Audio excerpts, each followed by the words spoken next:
470, pintu cincin bintang yang hancur. Setelah kembali ke markas kelompok tentara bayaran di Jubilee Hub, Han Xiao memasuki ruang simulated combat sendirian dan menutup pintu paduan di belakangnya. Dia mengeluarkan kartu penyelesaian misi dan menggunakannya pada misi promosi. Garis bawah. Kamu telah menggunakan Mission Completion Card. Uji coba orang kuat kemajuan saat ini, 1/1. Misi promosi level 100 selesai. Bonus akhir meningkat. 1 akhir sama dengan 50 kesehatan sama dengan 60 stamina. Garis bawah. Selesai. Debu mengendap, dan Han Xiao menghela nafas lega. Promosi level 60 adalah evolusi ras pertama, dan promosi level 100 adalah yang kedua. Aku memang mendapatkan Void Gen, bakat dari Void Dragon Pit, sehingga akan menambah pilihan selama evolusi ras dan memberikan jalur evolusi baru. Pilihan dalam evolusi ras dipilih secara acak dari pohon evolusi yang memiliki kompatibilitas lebih tinggi. Juga akan ada opsi dengan kompatibilitas yang sangat rendah yang memberi para pemain pilihan untuk mengambil jalan yang sama sekali berbeda. Kali ini, pemberitahuan evolusi muncul di panel informasi yang melayang di depan matanya. Garis bawah. Kamu telah mengambil langkah maju di jalur evolusi. Kamu telah menerima penyempurnaan tingkat kehidupan kamu. Raster deteksi, tipe 1 galaksi Human Race. Memilih secara acak 6 jalur evolusi yang cocok. Seleksi selesai. Silakan pilih satu dari 6 opsi di bawah sebagai balapan berevolusi kamu. Peringatan, proses evolusi tidak dapat dipulihkan. Silakan pilih dengan hati-hati. Lampiran, pendahuluan karakteristik jalur evolusi. Tipe 2 galaksi Human Race, kompatibilitas 94%. Tipe 3 galaksi Human Race, 92% kompatibilitas. Northwind God Race, kompatibilitas 75%. Void Prowler, Human Form, kompatibilitas 81%. Bibrida setengah naga, kompatibilitas 64%. Kehidupan mekanis sedang, kompatibilitas 22%. Garis bawah. Selain tipe 2 dan tipe 3 biasa, sisanya semua layak, tetapi tidak ada yang sebanding dengan ini. Han Xiao menyipitkan matanya. Dia sudah memutuskan. Garis bawah. Seleksi selesai. Evolving Race, Evolution selesai. Ras kamu berubah menjadi Void Prowler, Human Form. Struktur sel dimurnikan, organ diperkuat, metabolisme disesuaikan, kemampuan beradaptasi ditingkatkan. Potensi kamu meningkat. Kamu telah menerima bonus atribut 28 STR, 45 DEX, 15 END, 24 INT, 36 MYS, 22 CH, plus 570 energi. Bonus atribut level energi berubah. Spesialisasi balap kamu, spesies adaptif, telah diubah. Kamu telah menerima khusus balap Void Travel. Kamu telah menerima spesialisasi balap Void Mirror Image. Kamu telah menerima spesialisasi balap Void Shadow. Garis bawah. Rasa sakit menguliti datang seperti tsunami. Han Xiao telah mempersiapkan mentalnya. Setiap evolusi ras membawa perubahan besar bagi gen dan sel seseorang. Para pemain bisa mengabaikan rasa sakit, tetapi dia tidak bisa. Dia mengepalkan giginya dengan erat, dan massa pembuluh darah melotot di wajahnya dan bergoyang seperti ular. Matanya dipenuhi dengan merah, semua pembuluh darah di matanya telah meledak. Sepotong kulit berbentuk berlian di antara alisnya yang berasal dari Void Gen memancarkan cahaya abu-abu ketika garis abu-abu memanjang darinya, menyebar ke seluruh wajah Han Xiao dan segera seluruh tubuhnya. Itu mengubah semua selnya. Berdengung. Energi luar biasa di tubuhnya tidak bisa dikendalikan lagi. Kilau listrik berubah menjadi lusinan cambuk petir dan menari dengan liar. Udara dipenuhi dengan bau terbakar, dan lantai terbakar hitam. Han Xiao tiba-tiba membuka mulutnya dan meludahkan darah merah, yang memancarkan gelembung seolah mendidih. Itu berubah menjadi warna ungu pada tingkat yang terlihat. Rasa sakit kali ini berlangsung lebih lama dari waktu sebelumnya. Void Prowler hampir dapat dianggap sebagai bentuk kehidupan yang sama sekali berbeda, sehingga perubahannya sangat drastis.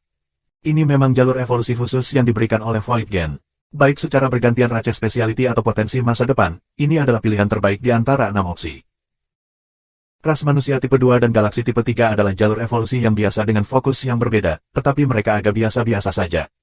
Keuntungan mereka adalah kompatibilitas mereka sangat tinggi, yang berarti lebih banyak jalan yang bisa diambil. Han Xiao telah memilih jalur ini di level 60 karena dia ingin menemukan jalur evolusi yang cukup kuat, dan sekarang, dia telah menemukannya. Void Race seperti Race Iblis dan kehidupan energi, itu adalah rasnya sendiri, langka, kuat, dan memiliki banyak potensi. Untuk pilihan lain, Northwind God Race adalah ras manusia khusus yang memiliki tubuh kuat alami dan vitalitas tangguh, kemampuan reproduksi mereka berada di atas. Mereka menyebut diri mereka ras Tuhan. Setengah naga bibrida juga merupakan representasi tubuh yang kuat. Keduanya cocok untuk pugilis. Medium Mechanical Life adalah ras yang sama sekali berbeda. Itu adalah kehidupan mekanis yang tidak memiliki energi. Plus, kompatibilitasnya terlalu rendah, jadi Han Xiao pasti tidak akan memilih itu. Rasa sakit hanya secara bertahap memudar setelah waktu yang lama. Han Xiao tampak seperti diambil dari lautan darah. Selama periode terakhir, bukan keringat yang keluar dari pori-porinya lagi melainkan darah manusia. Semua darahnya telah diganti, inderanya juga terasa berbeda. Selain 5 indera manusia, ia memiliki lebih banyak indera. Dia bisa merasakan aliran energi yang tersesat, dan dia bisa melihat di Void Vision, itu seperti dia telah membuka gerbang ke dunia baru. Han Xiao mengambil cermin dan memandang dirinya sendiri. Dia telah tumbuh 10 inci lebih tinggi. Untungnya, tubuhnya masih berbentuk manusia, dan ia tidak memiliki ekor atau lengan ekstra atau semacamnya. Namun, di dalam tubuhnya, tulang, otot, dan struktur organnya telah sepenuhnya berubah, itu berkali-kali lebih rumit daripada struktur manusia. Dia tidak terlihat jauh berbeda dari sebelumnya, masih tampan seperti biasanya. Kulit berbentuk berlian di antara alisnya menjadi kristal nila. Ini adalah organ baru yang dapat dikendalikan yang digunakan untuk merasakan Void Vision. Kulitnya lebih putih dari sebelumnya, dan dia memberikan getaran misterius. Tidak buruk, aku masih terlihat seperti manusia.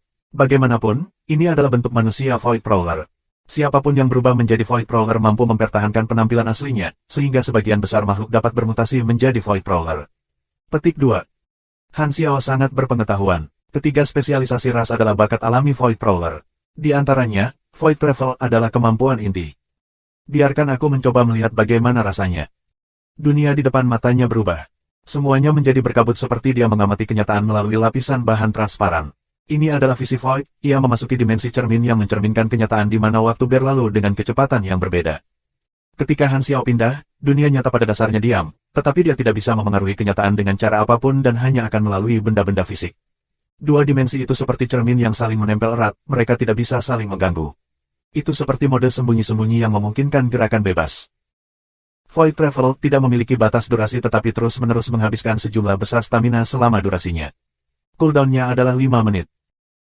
Han Xiao berjalan dari satu sudut ruangan ke sudut lainnya, menghitung beberapa detik di kepalanya kemudian menonaktifkan kemampuan ini dan kembali ke kenyataan. Dia melihat arlojinya, hampir tidak ada waktu berlalu. Jadi, kemampuan ini mirip dengan teleportasi atau lompatan jarak pendek seperti yang terlihat dari kenyataan. Han Xiao mengangguk di kepalanya. Menurut indranya, bakat ini seperti versi lemah dari kekuatan Esper yang bisa memperlambat waktu, perbedaannya adalah dia tidak bisa memengaruhi kenyataan. Dia melihat cermin lagi dan memperhatikan perubahan tubuhnya.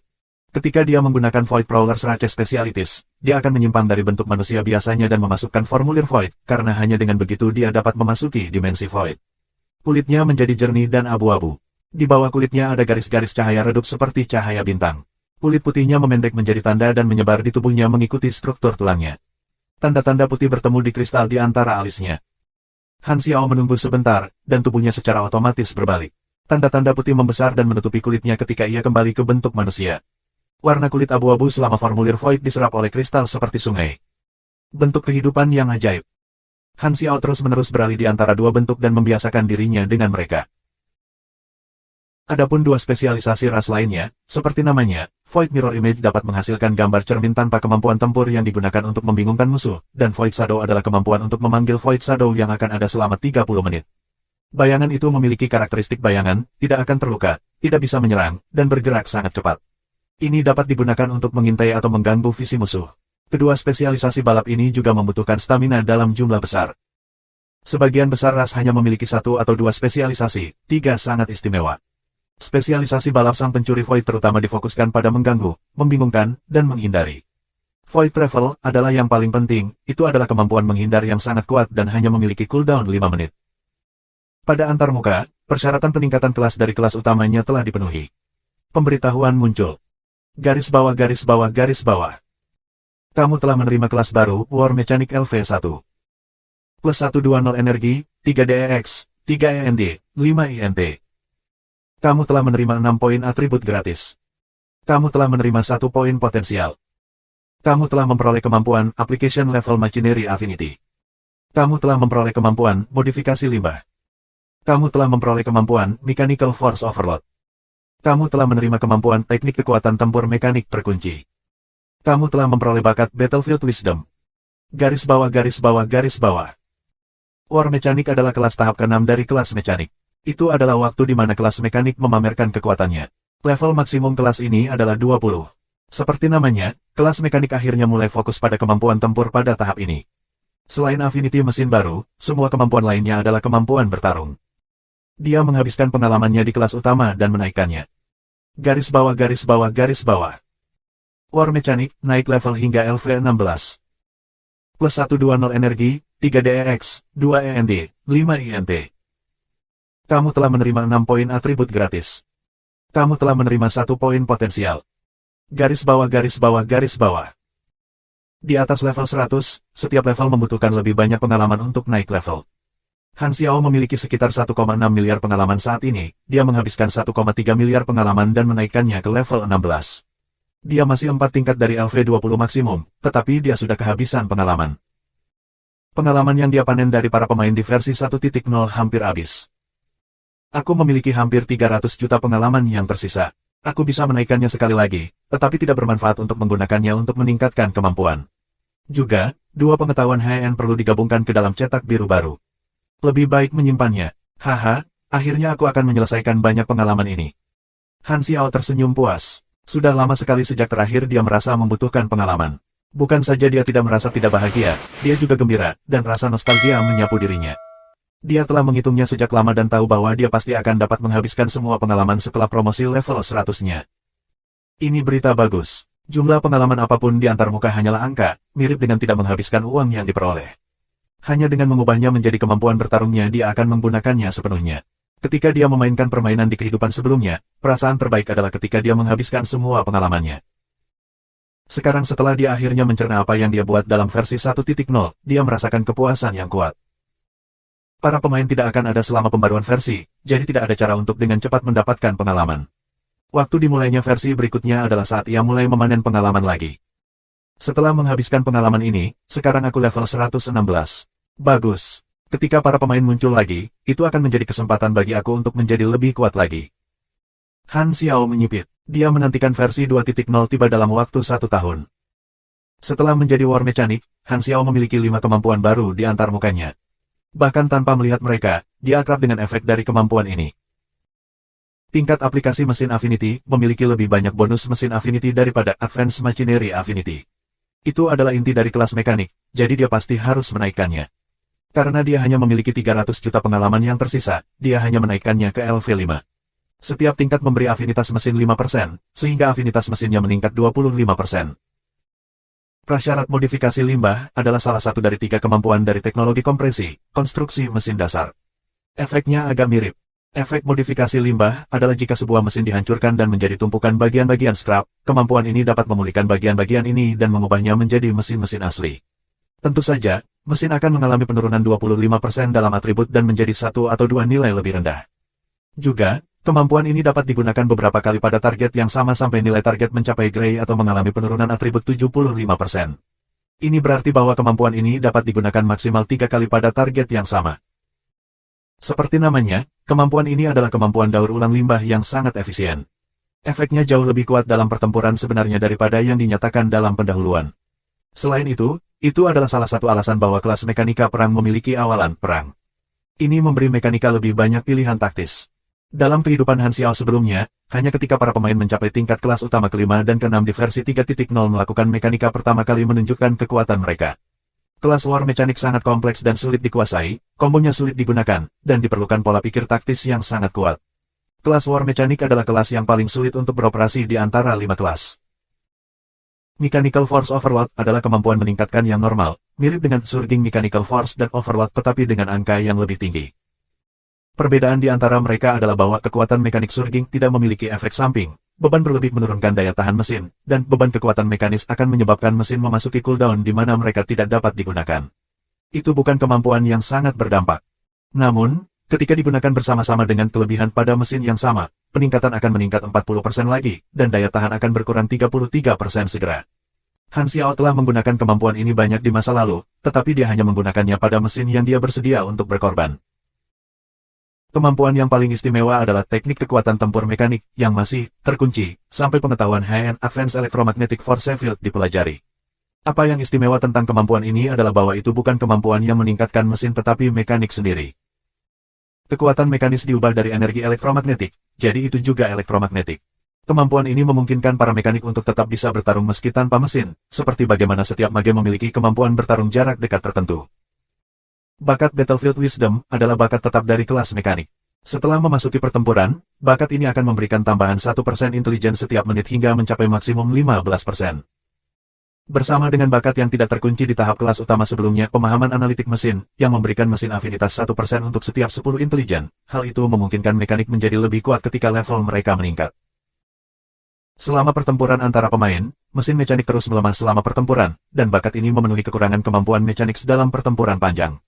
Ketika kelas mekanik sepenuhnya dibentuk, itu akan menjadi sangat komprehensif dalam semua jenis pertempuran. Salah satu taktik dasar yang digunakan oleh mekanika adalah menunda selama 15 menit dengan perangkap mekanik sampai mereka mendapatkan bonus maksimum, kemudian merilis semua mesin untuk menangani kerusakan akibat ledakan. Juga dikenal sebagai bladder taktik. Han Xiao hanya meningkatkan kemampuan mesin afinitas dengan beberapa level dan tidak menyentuh apapun, menghabiskan sekitar 40 juta pengalaman.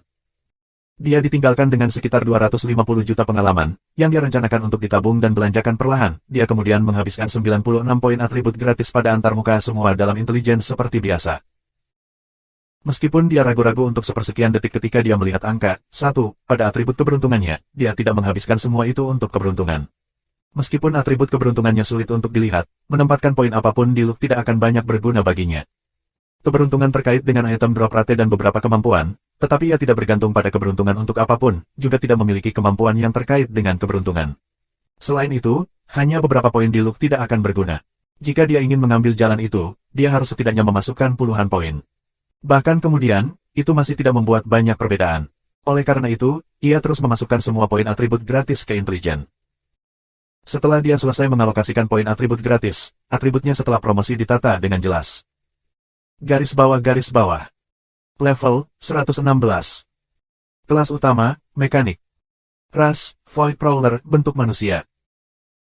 Atribut, 163 STR, 349 Dex, 306 N, 872 INT, 102 MYS, 41 C, 1 Luke. Poin atribut gratis, 0. Poin potensial, 55. Kesehatan, 27.038. Stamina, 25.880. Energi, 7,7009 Latas Latvia. Energi 9 Latas Latvia bonus, 53 STR, 72 DEX, 80 END, 90 INT, 55 MYS, plus 7,520 kesehatan maksimum, plus 60% afinitas mesin. Level daya, 7637 Ona. Grade, B. Kamu adalah prajurit galaksi yang terampil. Bahkan mereka yang memiliki grade yang sama seperti kamu tidak akan dengan mudah mengacaukanmu. Garis bawah. 7700 peringkat energi, belum mencapai B+. Namun, kemampuan tempur aku yang sebenarnya setara dengan grade B+. Standar grade A adalah 10.000 Ona. Pada kecepatan ini, aku harus mencapai Calamity Grade 20 hingga 30 level lebih awal dari para pemain di sekitar level 140. Han Xiao mengangguk sambil tersenyum. Sekarang aku level 116, dan aku masih memiliki satu kartu penyelesaian misi, jadi satu-satunya yang aku kekurangan adalah pengalaman. Untuk mendapatkan pengalaman dengan cepat dan naik level dengan cepat, memanen pemain adalah cara terbaik. Karena itu, selama rencanaku berhasil dilaksanakan dalam insiden bencana mutasi dan aku membimbing para pemain planet Aquamarine ke faksi, aku akan dapat mencapai grade A di versi berikutnya. Setelah membiarkan robot pembersih membersihkan noda darah di lantai, Han Xiao berjalan keluar dari ruang simulasi. Begitu dia kembali ke aula, orang-orang di sana berbalik dan menatapnya dengan terkejut. Apakah aku berhalusinasi, atau kamu berubah? Herlus bertanya dengan curiga. Sylvia berjalan di sekitar Han Xiao beberapa kali, menepuk dadanya, dan mendesah lega. Aku hampir berpikir aku salah mengira orang lain untukmu. Apakah itu sudah jelas? Mulut Han Xiao berkedut. Penampilannya memang berubah setelah evolusi ras, tetapi dia tidak berpikir itu adalah perubahan yang nyata sama sekali. Penampilanmu tidak banyak berubah, terutama getaran yang kamu berikan. Kamu sepertinya lebih misterius. Juga, aku tidak ingat kamu memiliki kristal ini di dahi kamu. Herlus merasakan menggigil di punggungnya. Aneh. Aku merasakan tekanan tertentu darimu, tetapi kita harus memiliki kekuatan yang sama. Apa yang kamu lakukan ketika kamu mengunci diri di ruangan itu? Petik 2. Tentu saja, mereka tidak tahu bahwa Han Xiao dapat dengan cepat menyelesaikan evolusi rasnya melalui antarmuka sementara itu akan memakan waktu yang sangat lama bagi orang lain untuk sepenuhnya menyelesaikan evolusi ras. Perbedaan waktu yang diperlukan tidak ada bandingannya. Aku lebih kuat dari sebelumnya, Han Xiao tersenyum dan melambaikan tangannya. Aku tidak akan menjelaskan detailnya. Lagi pula, aku masih aku. Petik 2. Apakah kamu juga memiliki taktik pelatihan khusus seperti Freydin? Tanya Herlus. Freydin, yang sedang bermeditasi, membuka matanya dan bertanya, siapa yang memanggilku? Diam. Oh. Herlus selalu punya masalah dengan Freydin. Dia mendengus, menatap Han Xiao, dan bertanya, apakah kita akan pergi ke Noryose selanjutnya? Han Xiao mengangguk. Iya, aku telah menyelesaikan apa yang ingin aku lakukan. Ames meminta aku untuk pergi ke Noryose dan mencari gurunya. Dia jauh lebih kuat, tetapi masih akan memakan waktu yang sangat lama baginya untuk mencapai level Ames. Sebelum itu, Han Xiao tidak keberatan memiliki seseorang untuk diandalkan. Lagi pula, galaksi sangat besar, ada terlalu banyak individu dan organisasi yang kuat. Terlebih lagi, Ames telah menyelamatkannya sekali, jadi itu benar bahwa dia membantunya melakukan hal-hal kecil sebanyak ini. Memiliki hubungan yang baik dengan Beyond Great A benar-benar bermanfaat, belum lagi bahwa dia berada di bawah perintah Kaisar Naga. Kali ini, Herlus mencegat Han Xiao dan berkata, sebelum pergi ke Noryose, aku ingin kembali ke planet Sunil dan mengambil kembali armorku, Sate Red Light. Planet Sunil berada di dekatnya, jadi itu tidak akan lama. Petik 2. Mata Han Xiao berbinar. Dia telah tertarik pada baju besi kelas komandan untuk waktu yang sangat lama. Saat itu, dia tidak memiliki kemampuan untuk mengerjakannya, tapi sekarang, dia memenuhi persyaratan. Tidak masalah, kita akan pergi bersama. Pesawat ruang angkasa perlahan-lahan mendarat di dataran di luar kota hutan. Ini dulunya adalah medan perang untuk melawan bencana, tempat di mana darah tumpah membentuk sungai. Sekarang, itu telah dibersihkan dan merupakan tanah yang kosong dan terbakar. 6 lapis pertahanan di luar Forest City sudah dibangun. Pasangan penjaga lapis baja berpatroli di daerah itu, dan kendaraan melaju ke hutan untuk berburu dari waktu ke waktu. Begitu mereka mendarat, banyak penjaga mengepung mereka dan mengantre untuk menyambut mereka. Herlus telah menghubungi pemerintah Sunil sebelum mereka tiba. Ketika mereka turun dari pesawat ruang angkasa, para penjaga itu dengan keras meneriakkan ungkapan dalam bahasa Sunil, mengungkapkan kekaguman mereka pada Herlus.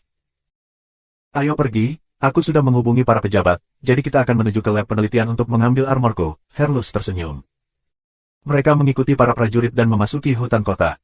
Dibandingkan dengan tahun sebelumnya, tidak ada banyak perubahan selain fakta bahwa ada lebih sedikit orang di jalanan. Itu mungkin karena lebih banyak anak muda bergabung dengan pasukan militer. Apakah kamu Herlus? Ya Tuhan, pahlawan aku. Petik 2. Kali ini, para pejalan kaki di sekitar mereka memperhatikan Herlus. Mereka mengelilinginya dengan penuh semangat, dan bahkan Han Xiao dan yang lainnya didorong ke samping. Herlus buru-buru memasang senyum ramah dan mengobrol dengan mereka untuk sementara waktu. Ketika semakin banyak orang bergabung, dia tidak bisa menangani gairah mereka lagi, jadi dia buru-buru keluar dari kerumunan. Beberapa dari mereka mengambil beberapa putaran dan akhirnya melarikan diri dari kerumunan. Kamu sangat populer, begitu. Han Xiao tertawa. Herlus merasa malu. Para pejabat membutuhkan panutan untuk meningkatkan kepercayaan diri warga, sehingga mereka memutar ulang cerita aku setiap hari di televisi dan radio untuk memuji aku. Semua orang di kota ini mengenal aku. Petik 2. Pahlawan nasional, sangat keren. Mata Sylvia bersinar. Dinginkan pantatku, akhir pahlawan selalu berkorban, Herlus memprotes. Dia masih ingat pandangan ke depan, Han Xiao. Ketika mereka menyelinap ke pintu pemerintah di tengah kota, tidak ada lagi penduduk di sekitar. Herlus mendekat dan melaporkan kedatangannya. Segera, beberapa perwira militer berjalan keluar dan menyambutnya. Ini adalah masalah matahari, Han Xiao tidak tertarik mendengarkan, jadi dia tidak memperhatikannya. Setelah berbicara sebentar, Herlus memberi isyarat kepada yang lain, dan mereka berjalan ke situs militer terbatas, mengikuti para perwira. Setelah melewati gerbang logam satu demi satu, mereka datang ke laboratorium penelitian tertutup. Itu sangat luas dan bahkan memiliki garasi yang menyimpan mesin dalam proses modifikasi. Mereka datang ke ruang eksperimen. Armor kelas komandan Herlus ditempatkan di atas meja percobaan. 10 atau lebih peneliti mengelilinginya dan menguji parameternya. Petugas itu menghampiri para peneliti dan berkata, ini Jenderal Herlus, dia di sini untuk mengambil baju besinya. Ini adalah izinnya. Petik 2. Alis Han Xiao terangkat. Dia menepuk punggung Herlus dan dengan lembut bertanya, kapan kamu menjadi jenderal? Herlus menyeringai dan menjawab dengan lembut juga. Itu hanya di atas kertas. Kepala penelitian sedang bereksperimen dengan penuh semangat ketika dia mendengar petugas. Dia melirik Han Xiao dan yang lainnya dengan ekspresi tidak sabar, berjalan ke gerbang, dan berkata, aku pikir kami sepakat untuk memberikannya kepada aku untuk penelitian. Kenapa kamu tiba-tiba mengambilnya? Petik 2. Aku dengar kamu sudah mencapai beberapa hasil, jadi aku ingin mengambil armorku kembali, kata Herlus. Ini sangat berguna bagi aku. Kengganan jelas tertulis di wajah kepala riset. Bagaimana kami bisa mengembalikannya padamu? Armor ini terkait dengan teknologi top Sunil, itu adalah harta nasional dan bukan milik kamu sendiri. Petik 2. Tapi akulah yang memberikannya kepada bangsa. Aku tidak melihat apa yang salah dengan aku yang menginginkannya kembali. Petik 2. Bukankah kamu pahlawan nasional? Apakah kamu bahkan tidak mau memberikan kontribusi yang begitu kecil? Kepala riset mengerutkan kening. Herlus menghela nafas. Dia menatap petugas di sampingnya, dan petugas mengeluarkan dokumen yang membuktikan bahwa permintaan Herlus diotorisasi oleh atasan. Para peneliti melihatnya dan tidak punya pilihan selain mematuhi perintah. Mereka mengambil baju zirah itu, meletakkannya ke dalam kotak logam, dan menyerahkannya kepada Herlus. Aku mengerti, ayo pergi. Herlus menyentuh kotak itu dan tersenyum. Kepala penelitian gemetar karena marah. Jika Armor ada bersama kita, kita pasti akan dapat mencapai hasil yang lebih besar dan memberikan lebih banyak bantuan untuk balapan. Kamu terlalu egois. Petik 2. Wajah Herlus berubah sedikit, tetapi dia tidak mengatakan apa-apa. Namun, saat dia hendak pergi, dia menyadari bahwa langkah kaki Han Xiao berhenti. Han Xiao berbalik dan berjalan ke kepala penelitian. Dia meraih kepalanya, memaksa kepala riset untuk menatap matanya, dan dengan dingin berkata, aku ingat ketika dia mengikutiku melalui pertempuran sulit yang dipenuhi luka. Aku ingat kesengsaraannya ketika dia kehilangan lengan. Aku ingat penderitaannya ketika aku menanam prostetik padanya. Kalau bukan karena balapan omong kosong kamu, ia bisa memiliki kehidupan yang sangat nyaman di alam semesta yang luas. Jadi, yang aku tidak mengerti adalah, bagaimana dia egois. Apakah itu karena dia pria yang baik, jadi kamu berani menghinanya dengan kejam, tahu bahwa dia tidak akan menyakitimu? Han Xiao tiba-tiba berubah menjadi void form. Mata hitam pekatnya menatap kepala riset ketika dia dengan lembut berkata, tapi aku tidak menyukainya. Jika kamu berani mengucapkan kata lain penghinaan kepada bawahan aku akan menjejali kepalamu. Petik 2. Kamu bukan manusia. Kepala riset ketakutan. Kakinya lembut, tapi kepalanya diraih oleh Han Xiao, jadi dia bahkan tidak bisa jatuh. Formulir Void Han Xiao hanya bertahan sesaat sebelum menghilang. Kepala penelitian, yang menatapnya, adalah satu-satunya yang melihat perubahannya. Perubahan penampilan Han Xiao yang tiba-tiba mengejutkan pria itu. Makhluk kosong tidak membunuh, tetapi asal misterius mereka dan kekuatan yang kuat bisa menyerang ketakutan ke dalam spesies paling cerdas. Han Xiao melepaskan dan membiarkan pria itu jatuh ke tanah. Dia kemudian melihat sekeliling, para peneliti lain semua meringkuk di sudut dan menggigil. Sunil itu hanya orang biasa, jadi tekanan yang mereka rasakan dari Han Xiao adalah karena tingkat hidupnya yang jauh lebih tinggi. Di samping itu, para perwira militer tidak menghentikannya dan memilih untuk mengabaikan tindakannya. Tidak perlu menyakitinya. Ayo pergi, Black Star. Herlus sangat tersentuh. Dia tidak ingin repot tentang hal itu pada awalnya, tetapi dia tidak berharap Han Xiao berbicara untuknya atau berempati dengan kata-katanya. Itu benar. Jika bukan karena rasnya, dia benar-benar tidak bisa peduli pada mereka. Sebagai kelas B super, ia bisa memiliki kehidupan yang sangat nyaman di galaksi. Mengapa dia harus menjalani kehidupan yang sulit sebagai tentara bayaran? Sunil Super Siang pergi melakukan hal itu. Setelah mengikuti Han Xiao melalui begitu banyak petualangan, Herlus sudah datang untuk melihat Han Xiao sebagai teman dekat dan teman yang dapat diandalkan. Han Xiao adalah seseorang yang bisa dia percaya untuk mendukungnya. Sekarang dia berkontribusi pada Black Star Mercenary Group, itu bukan semata-mata karena janji Han Xiao. Gambar-gambar mereka yang bertarung berdampingan melintas di benaknya, dan Herlus merasakan kehangatan di hatinya. Matahari mulai terbenam. Mereka meninggalkan tanah militer yang terbatas dan meninggalkan kota, kembali ke pesawat ruang angkasa. Kali ini, Herlus meraih Han Xiao dan tertawa dengan sepenuh hati. Haha, aku sebenarnya tidak peduli dengan apa yang orang lain katakan. Ketika aku membuka bar, aku terlalu sering mendengar hal-hal ini. Tapi aku tetap menghargainya. Petik 2. Itu hanya menakutkan seseorang, masalah kecil. Orang-orang seperti kamu harus lebih dihormati. Han Xiao mengangkat bahu. Agar petugas mau berkontribusi, membangun ikatan spiritual sangat penting. Dia juga harus menjaga citranya. Jika dia ingin membangun citra sebagai pemimpin yang dapat diandalkan, melindungi teman-temannya adalah hal paling mendasar yang harus dia lakukan. Semua tokoh utama ini memiliki pikiran sendiri. Jika tindakannya menentang kepercayaan mereka, mereka akan memiliki konflik di antara mereka sendiri. Posisi Han Xiao selalu netral, semua yang dia lakukan bergantung pada manfaat dan suasana hatinya, baik itu mematuhi hukum atau membangkitkan kekacauan. Jelas, dalam situasi seperti itu di mana dia bisa mendapatkan kemewahan hanya dengan mengekspresikan sikapnya, dia pasti tidak akan kehilangan kesempatan. Sambil tersenyum, Herlus mengangkat kotak baju besi di tangannya dan berkata, omong-omong, kamu belum mengalami kemampuan tempur aku dalam bentuk terakhir aku, bukan? Mari kita mulai. Petik 2. Sekarang, apakah kamu yakin? Alis Han Xiao terangkat. Apakah kamu ingin mengakhiri hari yang indah ini dengan kekalahan yang luar biasa? Yah, apakah kamu tidak percaya diri? Herlus sangat yakin. Satellite Light adalah armor kelas komandan yang dibuat adikku untukku. Itu dapat meningkatkan kekuatan aku lebih dari 50%. Petik 2. Dia sering bertengkar dengan Han Xiao. Sebagian besar waktu, dia hancur dan hanya bisa menjadi target pelatihan. Dia sudah sangat frustrasi tentang hal itu untuk waktu yang sangat lama dan telah menunggu hari di mana dia bisa menghapus rasa malu ini dan mendapatkan kembali harga dirinya. Dia merasa hari ini adalah hari. Dia merasa bahwa akan sangat sulit bagi Han Xiao untuk mengalahkannya setelah dia mendapatkan kembali bajunya. Kalau begitu aku akan lebih lembut. Lagi pula, akulah yang akan memperbaiki armormu jika aku melanggarnya. Petik 2. Han Xiao tersenyum. Dia bisa menggunakan kesempatan ini untuk merekayasa balik cetak biru baju besi kelas komandan. Di sebuah lapangan di bawah matahari terbenam, keduanya berdiri 200 meter dari satu sama lain. Bagi mereka, jarak ini bisa dicapai hanya dengan satu tanda hubung. Herlus memakai Sateret Light. Wajahnya ditutupi oleh helm, dan bajunya berwarna biru perak dan rumit seperti baju besi ksatria kuno yang megah. Dua lempeng logam putih lembut yang tampak seperti kain membentang dari masing-masing pundaknya, tergantung di belakang punggungnya seperti jubah.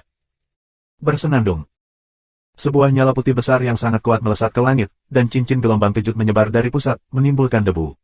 Itu tampak luar biasa. Blade pengiris battleship yang panjangnya 10 meter terjerat oleh angin perak yang tajam. Armor Sateret Light meningkatkan energi pugilisnya. Pasukan di kam jauh merasakan gelombang energi yang mengejutkan ini. Para penjaga bergegas ke tepi kam dan melihat dengan kaget. Memang lebih kuat. Mata Han Xiao berbinar. Dari apa yang dia lihat dengan matanya, gelombang energi yang dipancarkan oleh Herlus saat mengenakan Sateret Light lebih dari 30% lebih kuat. Ledakan.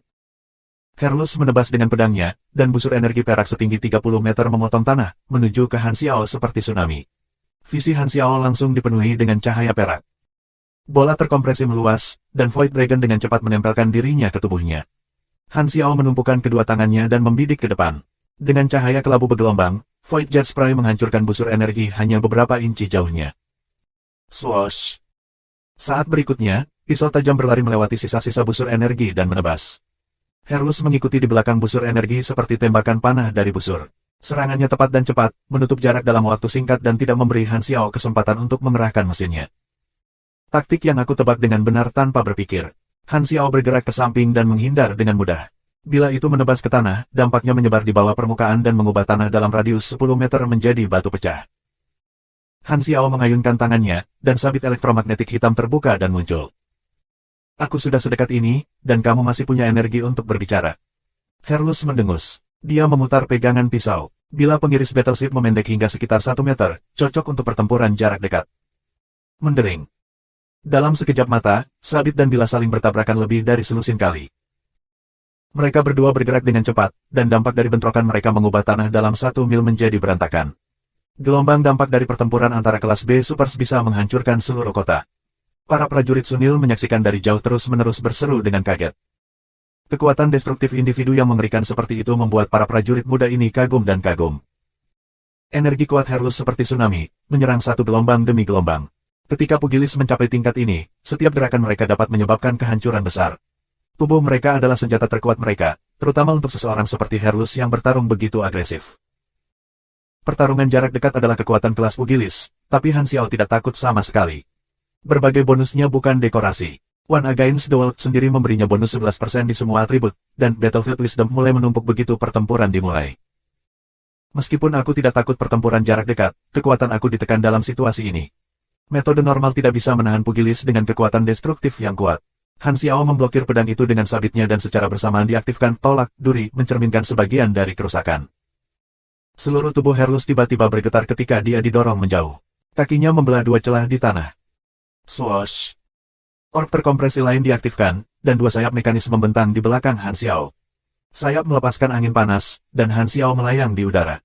Meskipun dia bisa membangun perangkat anti-gravitasi, mereka terlalu besar untuk menjadi bagian independen dari setelan mekanik.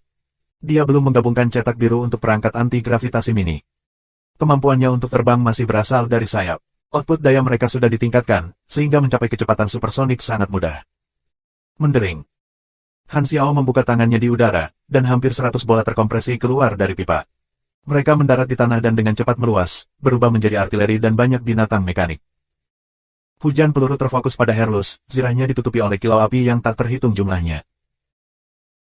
Meskipun Han Xiao belum memperbarui dan meningkatkan mesinnya dan masih menggunakan bubuk mesiu dan artileri elektromagnetik, mesin afinitasnya menerima bonus lebih tinggi setelah promosi, jadi kerusakan mereka juga meningkat. Setidaknya itu tidak memberikan kerusakan minimum, 1, karena tidak bisa menembus pertahanan Herlus. Angka kerusakan, -5, dan -16 yang tak terhitung jumlahnya muncul terus-menerus di tubuh Herlus, dicampur dengan aneh 20 hingga 30 ditangani oleh artileri elektromagnetik.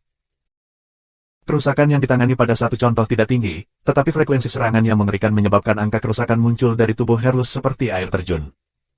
Kali ini, Herlus menggeram, taktik ini tidak berguna untukku lagi. Bang! Sebelum binatang mekanis menerkam, Herlus menginjak lantai, membuka tanah, dan melompat ke langit.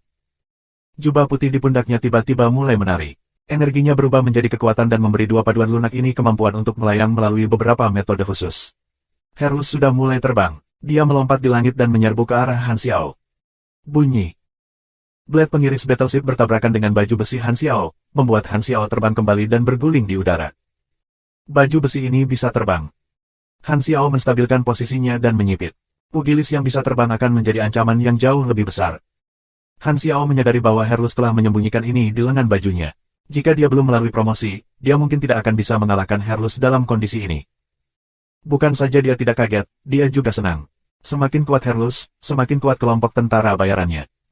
Sekarang ini, di bawah helm setelan mekanik, Han Xiao menyeringai. Ini menarik. Di tanah, Arosia, Feidin, dan yang lainnya menatap pertarungan sengit di langit.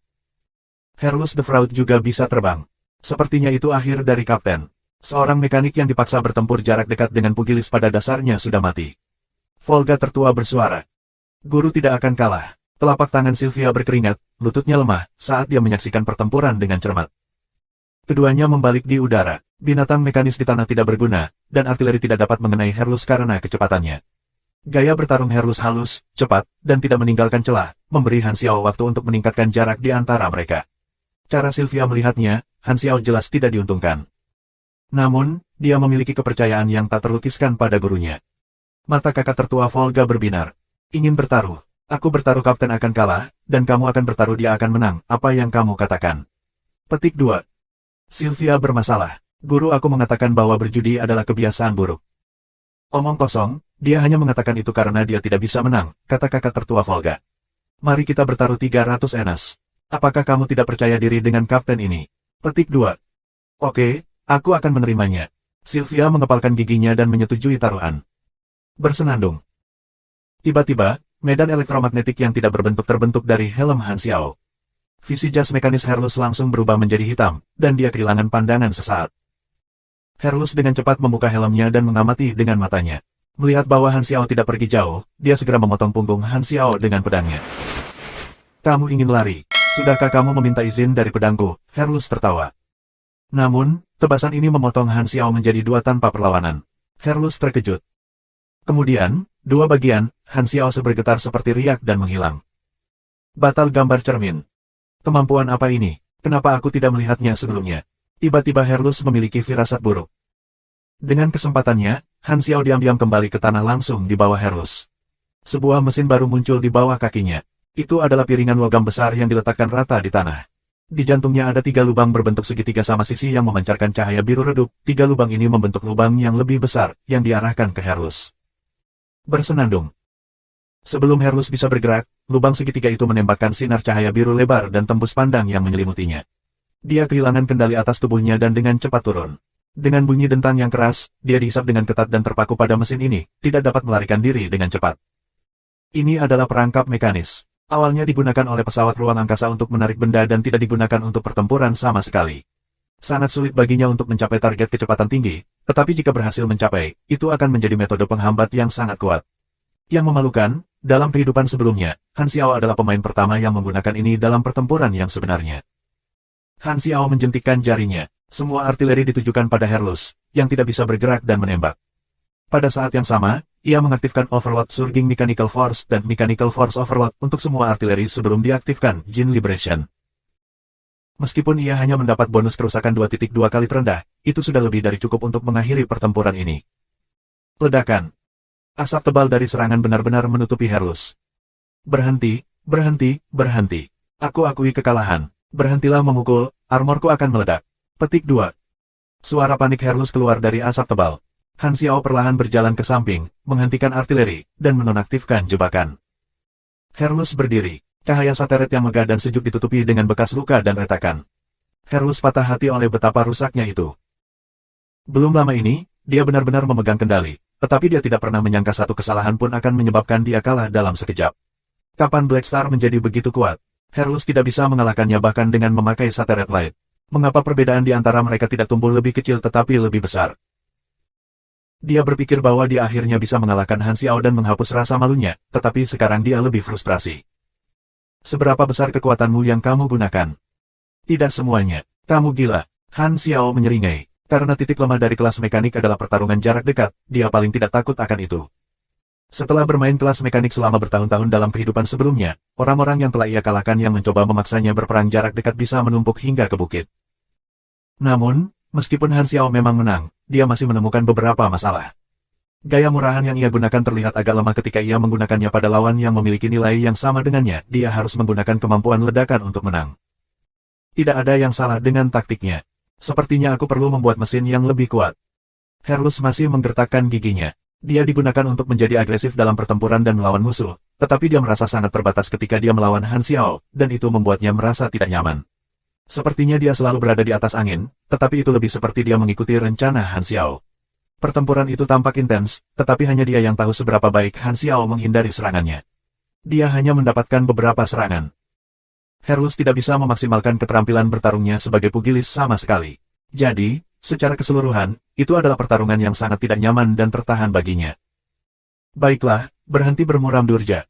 Tidak seperti itu pertama kalinya kamu kehilangan aku. Lepaskan. Aku akan memperbaiki untukmu. Petik 2. Han Xiao menepuk pundak Herlus dan menghiburnya. Di sisi lain, wajah Sylvia memerah karena kegembiraan. Dia mengulurkan tangannya dan terkekeh. 300 enas, sebuah taruhan. Uang hasil jerih payahku. Adik Volga tertua mengeluh dengan menyesal. Penyesalan karena mempercayai Herlus itu. Pesawat ruang angkasa lepas landas dan meninggalkan planet Sunil. Di ruang modifikasi mesin di pesawat ruang angkasa, Han Xiao memperbaiki Satellite Light. Karena dia memenuhi pengetahuan prasyarat, dia berhasil mendapatkan cetak biru baju besi kelas komandan setelah membayar pengalaman. Itu adalah baju besi khusus untuk supers, jadi atributnya lebih kuat dan dapat meningkatkan energi seseorang.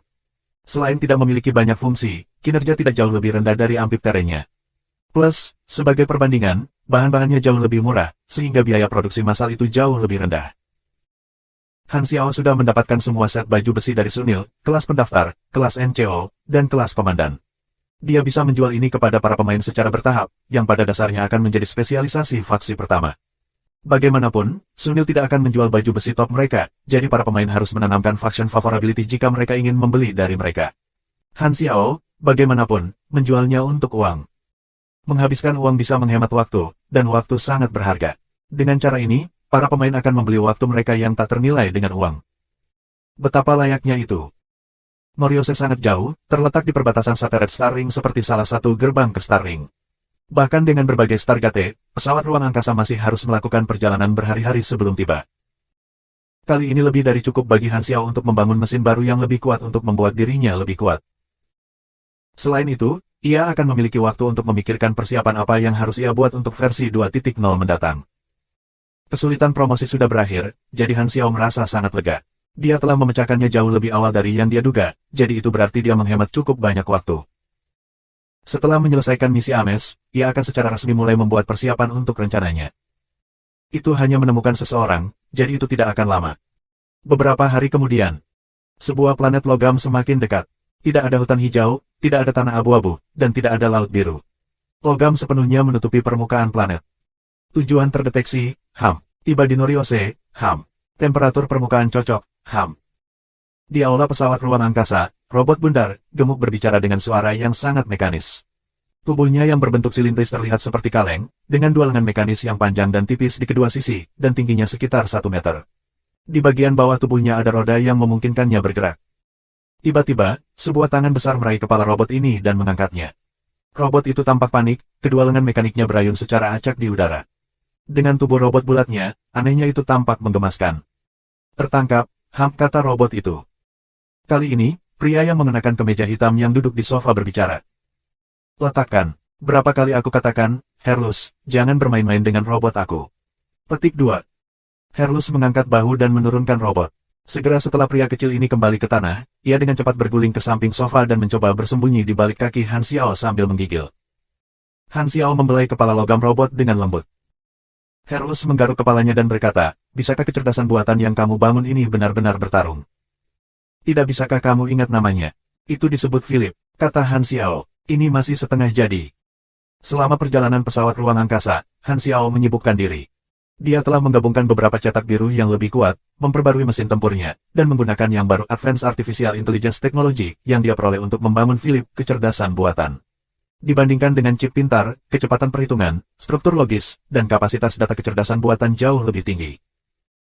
Ada beberapa jenis kecerdasan buatan, di antaranya ada 2 jenis kecerdasan yang lebih istimewa. Salah satunya memberikan sistem kepribadian virtualnya sendiri tetapi masih mempertahankan logika tetapnya, mensimulasikan makhluk cerdas. Manfaat dari hal ini adalah bahwa kecerdasan buatan yang dibuat dengan cara ini akan selalu mematuhi perintah. Yang lain memberi sistem pikiran yang benar-benar mandiri, itu akan memiliki imajinasi dan akan mampu berpikir. Itu hanya akan mengikuti perintah mendasar. Jelas, yang terakhir lebih pintar dan lebih hidup dan akan memiliki potensi untuk menjadi kehidupan virtual atau kehidupan mekanis. Tentu saja, risikonya juga lebih tinggi. Untuk saat ini, Han Xiao hanya membutuhkan asisten yang baik, jadi Philip adalah yang pertama. Alasan untuk itu setengah jadi adalah bahwa beberapa perintah logis belum diatur. Kepribadian virtualnya masih memiliki kekurangan dan perlu diperbaiki. Meskipun demikian, menjalankannya tidak menjadi masalah. Philip dapat mengunduh data melalui jaringan, tetapi itu tidak akan memengaruhi kepribadian virtual tetapnya. Han Xiao kemudian membangun tubuh robot untuk itu. Mengenai mengapa namanya adalah Philip, ini adalah nama kura-kura peliharaannya di kehidupan sebelumnya. Bagi orang-orang malas yang menginginkan hewan peliharaan tetapi tidak suka membersihkan, kura-kura adalah pilihan yang sempurna. Mungkin tidak akan mati bahkan jika pemiliknya mati. Han Xiao memandang planet yang mendekat dan berkata dengan suara yang dalam, kami akan segera tiba. Ini adalah salah satu simpang susun ke dalam cincin bintang yang hancur, dan akan ada banyak orang dari bidang bintang lainnya. Tidak diketahui berapa banyak super squad akan ada. Kami harus menjaga profil dan tidak menyebabkan masalah yang tidak perlu. Tujuannya adalah untuk menemukan guru Kaisar Naga. Ames bergegas kembali dari Starfield lain. Bahkan jika karirnya sangat cepat, masih akan memakan waktu. Sampai dia tiba, kita akan mencari petunjuk tentang Noryose. Petik 2. Noryose berada di perbatasan Sateret Starring. Planet ini bukan milik peradaban apapun. Dahulu kala, sebuah kelompok keuangan besar memperhatikan lokasi strategis planet ini dan membelinya. Saat itu, planet ini baru saja menjadi planet yang sunyi dengan nomor seri, lingkungannya sangat keras. Kelompok keuangan itu telah memodifikasi planet ini, menggunakan perangkat yang tak terhitung jumlahnya untuk mengubah lingkungan ekologisnya dan membuatnya layak huni. Oleh karena itu, tempat ini menjadi persimpangan untuk memasuki cincin bintang hancur. Karena tidak ada planet di dekat Noryose dan bahkan stasiun terdekat adalah setidaknya 3 hari lompatan, banyak pelancong akan memilih untuk beristirahat di sana untuk mengisi bahan bakar, mengisi kembali persediaan, memperbaiki pesawat ruang angkasa, dan bersenang-senang. Oleh karena itu, kelompok keuangan itu menghasilkan banyak laba dan memperoleh kembali investasi mereka dalam waktu kurang dari 50 tahun. Ekonomi yang makmur di sana menarik banyak penduduk galaksi. Mereka mencium peluang finansial dan membuka toko di sana. Banyak organisasi komersial mulai beroperasi di sana juga. Wisatawan yang tak terhitung jumlahnya berkumpul di Noryose, tetapi Noryose tidak mentolerir penjahat seperti yang dilakukan oleh naga terapung, status yang mereka inginkan efektif di sana. Karenanya, hampir tidak ada bajak laut galaksi atau pengembara yang pergi ke Noryose. Meskipun demikian, kelompok keuangan yang mengendalikan Noryose mengerahkan banyak fregat di luar atmosfernya untuk mencegah para perompak galaksi memperhatikan wilayah yang makmur ini. Mereka juga mengatur pelabuhan di luar planet ini, tidak mengizinkan pesawat ruang angkasa apapun memasuki atmosfer planet, bahkan fregat pun tidak. Ini untuk mencegah fregat dicuri oleh seseorang untuk memasuki planet ini. Selain itu, kelompok keuangan juga menggunakan perisai energi besar yang menyelimuti atmosfer Noryose, menjaga terhadap serangan jarak jauh yang akan menghancurkan permukaannya. Semua pengunjung harus meninggalkan pesawat ruang angkasa di pelabuhan. Jika ada pesawat ruang angkasa yang dengan paksa memasuki atmosfer, fregat akan segera mengirimkan peringatan, dan jika peringatan itu tidak diambil, mereka akan menembak di tempat. Jika para pelancong ingin pergi ke permukaan kota untuk hiburan, mereka harus naik lift 10.000 meter yang menghubungkan langit dengan tanah. Ini adalah langkah-langkah keamanan Noryose, sangat ketat tetapi membuat para pelancong merasa aman. Namun, di masa lalu, ada bajak laut galaksi yang tidak menyerah. Beberapa mencoba memaksa masuk dan diledakkan menjadi abu oleh fregat, beberapa dirampok di permukaan dan ditangkap oleh pasukan keamanan menunggu mereka di lift. Situasi yang paling banyak terjadi adalah, ketika para perompak galaksi merampok orang lain di permukaan, mereka dibunuh oleh para musafir yang kebetulan lewat. Tidak ada yang tahu siapa pelancong dari Starfield ini. Crouching Tiger, Hidden Dragon. Pada jarak yang lebih dekat, 5 stasiun ruang angkasa logam besar dapat terlihat mengambang di atas lokasi yang berbeda di Noryose. Ini adalah 5 port atmosfer luar. Mereka dipenuhi dengan segala macam menara penjagaan dan dikelilingi oleh sejumlah besar fregat. Pesawat ruang angkasa diparkir di pelabuhan terdekat. Han Xiao mendaftar untuk penyimpanan pesawat ruang angkasa dan membawa yang lain ke area lift. Itu sangat ramai, dan antrian penuh dengan semua jenis spesies dan makhluk. Arosia mendongak dan berkata, tempat ini terasa akrab. Aku mungkin telah datang ke sini sebelumnya. Petik 2. Kali ini, pemberitahuan muncul di antarmuka. Han Xiao melihatnya, dan yang mengejutkannya, kemajuan putaran kedua ribut meningkat satu persatu. Sepertinya Noryose adalah salah satu lokasi di kepingan memori Arosia. Dia datang ke sini dalam salah satu kehidupannya, dan kami kebetulan juga datang. Faidin melihat sekeliling dan berkata, aku merasakan setidaknya 40 kelas B hadir di sekitar tempat ini. Tidak heran kita harus tetap bersikap rendah hati. Sylvia sedikit gugup. Dia merasa seperti domba yang memasuki gua harimau. Untungnya, gurunya, Herlus, dan Arosia sama kuatnya, membuatnya merasa lebih aman. Dalam kehidupan Han Xiao sebelumnya, Noryose telah menjadi daerah kelas tinggi. Jika para pemain ingin pergi ke Starfield lain, mereka harus melewati persimpangan yang sama. Tentu saja, ketika para pemain bisa meninggalkan Starfield mereka, level mereka pasti tidak rendah. Setelah mengantri sebentar, akhirnya giliran mereka. Inspektur tiket lift terus mengumpulkan tiket dengan senyum profesional di wajahnya, menyapa setiap penumpang dengan kata-kata selamat datang. Ketika tiba giliran Han Xiao, Inspektur tiket tiba-tiba tersenyum dan berkata, selamat datang di Noryose, Black Star. Kamu kenal aku? Han Xiao menatapnya dengan sedikit terkejut. Aku baru menyampaikan pesan. Semoga perjalanan kamu menyenangkan. Ketika seseorang memasuki port, perangkat pemantauan akan secara otomatis mendeteksi identitas mereka. Beginilah cara para manajer tingkat tinggi mengetahui identitas Han Xiao. Grup Black Star Mercenary terkenal di Satellite Star Ring, terutama karena latar belakang naga terapung mereka tidak bisa diremehkan. Grup keuangan memperhatikan orang-orang yang terkenal di setiap industri, sehingga para manajer memberi perintah untuk lebih sopan kepada Black Star Mercenary Group. Liftnya sangat luas, setiap perjalanan mengangkut ratusan penumpang. Setelah menunggu beberapa saat, lift mulai bergerak dan dengan sangat cepat meluncur keluar dari stasiun ruang angkasa melalui trek. Dinding lift itu transparan, memungkinkan para penumpang untuk melihat pemandangan udara yang luar biasa. Ada puluhan lift di dekatnya seperti handuk yang membentang ke langit, semuanya beroperasi. Pada ketinggian itu, mereka berada di atas awan, dan lintasan di bawah mereka menghubungkan tanah yang tidak bisa mereka lihat lagi. Ketika melihat ke kejauhan, langit tepat di depan mata mereka, berubah dari hitam menjadi biru gelap saat meluas ke ujung cakrawala di mana bintang tetap buatan bersinar terang. Cantiknya, Philip, ambil foto. Mata Sylvia berbinar. Mata mekanis Philip terus berkedip untuk mengambil foto. Itu adalah asisten, jadi Han Xiao telah memberi wewenang kepada perwira lain untuk memesannya ketika dia tidak memberikan perintah apapun. Ketika mereka melewati awan, pemandangan seluruh kota memasuki mata Han Xiao saat dia melihat ke bawah. Pesawat yang tak terhitung jumlahnya terbang sekitar pada ketinggian 2000 meter, itu adalah ketinggian tertinggi yang diizinkan untuk mereka lewati. Bangunan yang menembus ratusan meter ke langit berdiri di kota seperti tombak besi. Ini adalah kota yang seluruhnya terbuat dari logam, tidak ada vegetasi yang terlihat. Namun, itu tidak terlihat mati. Sebaliknya, itu sangat kuat dan penuh dengan lampu neon warna-warni dan cerah. Perangkat ekologis besar memberikan udara segar bagi kota. Banyak perangkat yang dikendalikan oleh sistem manajemen kota disembunyikan di bawah tanah logam.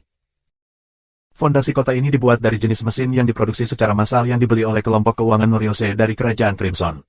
Setelah mesin ini dilemparkan ke permukaan planet, itu berkembang menjadi kota seperti ini, dengan mudah memodifikasi planet ini.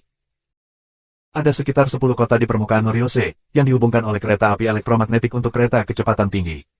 Han Xiao dan yang lainnya sedang menuju ke kota 4. Melihat permukaan planet yang mendekat, Han Xiao tiba-tiba mengerutkan kening saat jantungnya berdetak kencang. Aku merasa agak gelisah. Rasanya seperti sesuatu akan terjadi. Ketika lift mencapai permukaan, mereka berjalan keluar dari stasiun dengan kerumunan. Jalanan dipenuhi dengan berbagai spesies. Mendering. Philip dipukul oleh seorang pejalan kaki dan berputar beberapa kali. Melihat ini, Sylvia membungkuk dan memeluk robot di lengannya, mencegahnya ditendang. Ada terlalu banyak orang di sini. Bagaimana kita menemukan orang itu? Herlus bertanya dengan keras ketika dia mendorong makhluk yang agak kuat yang dia duga adalah perempuan dalam industri S3 kilodetik. Han Xiao telah merencanakan masalah seperti itu. Karena Noryose adalah persimpangan lalu lintas yang sangat penting, banyak organisasi Intel telah mendirikan divisi di sini untuk mencatat informasi semua pelancong. Aku tahu seperti apa targetnya, jadi selama aku bertanya di organisasi Intel, pasti akan ada beberapa petunjuk. Petik 2. Kamu benar-benar tahu banyak hal, kata Herlus. Itu sangat bisa diandalkan. Mereka berjalan di antara kerumunan selama sekitar 20 menit sebelum berhenti di pintu sebuah gedung tinggi. Ini dia, lantai 97 adalah biro organisasi Intel reguler. Han Xiao mendongak. Geng itu naik lift ke lantai 97. Temanya sangat gelap. Jendela dari lantai ke langit-langit ditutupi oleh pakaian hitam, seolah-olah mereka dengan sengaja mencoba menciptakan suasana misterius. Setelah masuk, satu-satunya resepsionis berdiri di pintu, dan di samping ada koridor yang sempit dan panjang. Ruang di sana seharusnya sangat besar, tetapi di tempat lain dipenuhi oleh dinding hitam. Untuk menjamin privasi pelanggan, level ini dibagi oleh dinding menjadi ruang buram untuk membahas detail kesepakatan mereka. Jalan setapak di antara kamar-kamar ini seperti labirin. Koridor ini adalah satu-satunya pintu masuk. Ada banyak persimpangan di dalam sehingga para tamu tidak akan bertemu satu sama lain. Aku di sini untuk membeli intel. Han Xiao mengutarakan niatnya ke resepsi. Sebentar. Resepsionis menekan tombol di atas meja. Setelah beberapa saat, seorang pedagang manusia dengan pakaian formal hitam berjalan keluar dari koridor dan berkata dengan suara berat, "Ikuti aku." Han Xiao dan yang lainnya mengikuti pedagang manusia ke koridor, berbelok di persimpangan, dan menuju ke kamar. Beberapa detik setelah mereka berjalan ke persimpangan, seorang penjual burung memimpin seorang pelanggan yang baru saja membeli intel dari persimpangan lain dan menuju ke pintu, hampir tidak kehilangan Han Xiao dan yang lainnya. "Terima kasih untuk bisnismu." Di pintu, penjual burung mengucapkan selamat tinggal kepada pelanggannya. Pelanggan ini mengenakan hoodie, dan seluruh tubuhnya ditutupi oleh jubah hitam, menghalangi penampilannya. Dia tidak berbicara ketika dia berjalan keluar dan menekan tombol lift. Begitu pintu lift terbuka, dia melihat ke bawah, dan cahaya menyinari wajahnya di bawah tenda sebentar. Bara. Tentu saja, Han Xiao tidak tahu orang-orang Darkstar berada di Noryose mengejar pengkhianat dan bahwa mereka telah membeli intel dari organisasi intel. Dia melewati ember, dan tak satu pun dari mereka menemukan identitas yang lain. Kali ini, dealer membawa mereka ke sebuah ruangan untuk duduk. "Intel apa yang ingin kamu beli?" "Organisasi kami memiliki jaringan intel yang sangat kuat, baik itu informasi terkini atau informasi rahasia, kami memiliki semuanya," sesal dealer. "Aku ingin mencari seseorang. Beri aku pena dan kertas. Aku akan menggambar seperti apa dia." Petik 2. Atribut intelijen yang lebih tinggi adalah, semakin jelas ingatan mereka. Han Xiao dengan cepat mengeluarkan potret manusia di atas kertas. Menurut umur manusia normal, orang ini terlihat berumur sekitar 50 tahun. Dia memiliki janggut panjang, wajah miring, dan banyak kerutan. Orang itu tampak seperti pria parubaya biasa. Orang ini seharusnya datang ke Noryose sebelumnya. "Aku berharap tahu waktu dan tempat dia muncul di sini," kata Han Xiao. Dealer itu mengangguk. Dia mengeluarkan perangkat dan mencari sebentar sebelum berkata, "Kami memiliki intel yang cocok, ini adalah orang biasa. Kami mencatat semua pelancong yang memasuki Noryose. Kami telah menjalankan promosi, pencarian orang, baru-baru ini, jadi informasi intel ini hanya berharga 100 enas." Petik 2. Sylvia berdecak. Intel memang mahal. Harganya 100 enas hanya untuk intel target yang ditandai sebagai orang biasa. 100 enas lebih dari cukup untuk melakukan perjalanan melintasi beberapa sistem star dengan agen perjalanan galaksi. Kembali ketika dia membeli intel di keberadaan Han Xiao, dia telah menghabiskan cukup banyak uang juga. Jika dia pengecut yang tidak membalas dendam tetapi bersembunyi, dia tidak akan pernah tahu tentang wajah asli ayahnya dan selamanya hidup dalam kebencian palsu. Seberapa menyedihkan hidupnya, dia juga tidak akan menjadi murid gurunya karena itu dan tidak pernah menyentuh wilayah Supers. Memikirkan kembali, dia tidak bisa menahan rasa terima kasih kepada Han Xiao karena tidak membunuhnya, atau dia tidak akan pernah berakhir di tempat dia berada. Pedagang itu mentransfer informasi begitu Han Xiao membayar biayanya, dan yang lain melihatnya bersama-sama. Orang ini datang ke Noryose 38 hari yang lalu dalam perjalanan lintas Starfield yang lepas landas di Starfield Ancient Star Desert. Dia tidak melakukan sesuatu yang tidak biasa pada Noryose, dan sepertinya dia baru saja bepergian. Terakhir terlihat 16 hari yang lalu, di selatan City 8. Petik 2. Alamat terperinci ditulis dalam intel, disinilah target terakhir muncul. 16 hari yang lalu. Apakah dia masih di Noryose? Han Xiao bertanya. Dealer itu mengangguk. Kami memiliki orang-orang di pelabuhan, dan ada catatan untuk setiap ide yang terdaftar. Dia tidak meninggalkan Noryose, jadi dia seharusnya masih berada di tempat itu. Petik 2. Itu mungkin tidak terjadi, kata Han Xiao. Organisasi intel tidak maha kuasa. Jika seseorang mengubah penampilan mereka dan menggunakan ide palsu yang sudah disiapkan sebelumnya, akan sangat mudah untuk menipu mereka. Han Xiao bisa dengan mudah melakukannya sendiri. Selanjutnya, Guru Kaisar Naga adalah seorang oracle. Setelah mengalami efek kartu pemanggilan karakter anak Destiny, Han Xiao akrab dengan kemampuan tinjauan ke depan. Membuat tidak semua tahu. Ditambah lagi, masa depan yang ditunjukkan di masa depan tidak akan terlalu jauh di muka. Jika target tidak menggunakan kemampuan pandangan ke depan, dia tidak akan berbeda dari orang biasa, jadi mungkin dia tidak tahu bahwa Han Xiao dan yang lainnya sedang mencarinya. Namun, itu adalah delusi, target seharusnya sudah tahu tentang itu sejak lama. Oracle semuanya sulit ditangani. Jika mereka tidak ingin ditangkap, akan terlalu mudah bagi mereka untuk bersembunyi dengan kekuatan mereka. Sama seperti bagaimana organisasi kriminal tidak dapat menemukan Han Xiao saat itu, apapun yang terjadi. Han Xiao tidak tahu apa yang dipikirkan orang itu. Jika dia ingin melihat Ames, dia tidak akan bersembunyi. Meskipun dia masih memiliki kartu pemanggilan karakter anak Destiny, dia tidak bermaksud menggunakannya di sini karena hasilnya tidak akan banyak berdampak padanya. Yang penting adalah melakukan pencarian, hasilnya tidak penting. Lagi pula, selama dia memberi Ames beberapa petunjuk, dia akan melakukan pekerjaannya. Apakah Ames bisa melihat gurunya atau tidak, Han Xiao tidak terganggu. Setelah mendapatkan petunjuk yang mereka inginkan, dia dan yang lainnya meninggalkan organisasi Intel. Mereka langsung menuju ke stasiun kereta dan naik kereta maglev berkecepatan tinggi ke City 8. Kereta memiliki banyak kabin, dan kabin tempat mereka duduk adalah untuk kelompok. Kursi mereka ada di sekitar meja. Pemandangan di luar jendela melesat lewat.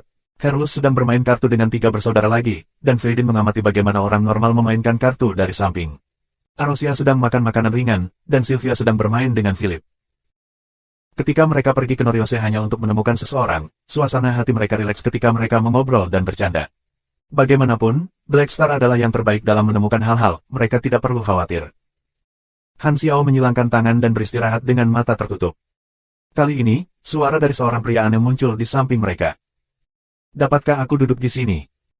Han Xiao membuka matanya, seorang pria berkulit emas berdiri di sampingnya. Dia membawa ransel dan tersenyum, itu adalah Godoran. Namun, warna kulitnya sangat terang, artinya dia bukan Godoran darah murni. Jantung Han Xiao menegang, langsung khawatir. Dia telah secara alami waspada di sekitar semua Godoran Bibrida. Kamu siapa?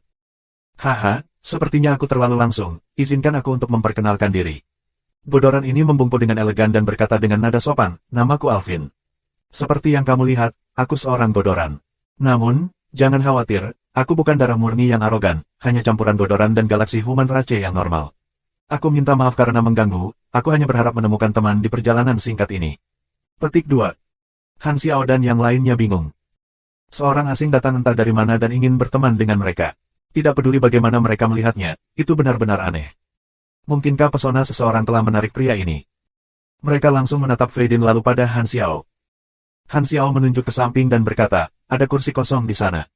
Jika kamu hanya mencari tempat untuk beristirahat, jangan ganggu kami. Petik 2.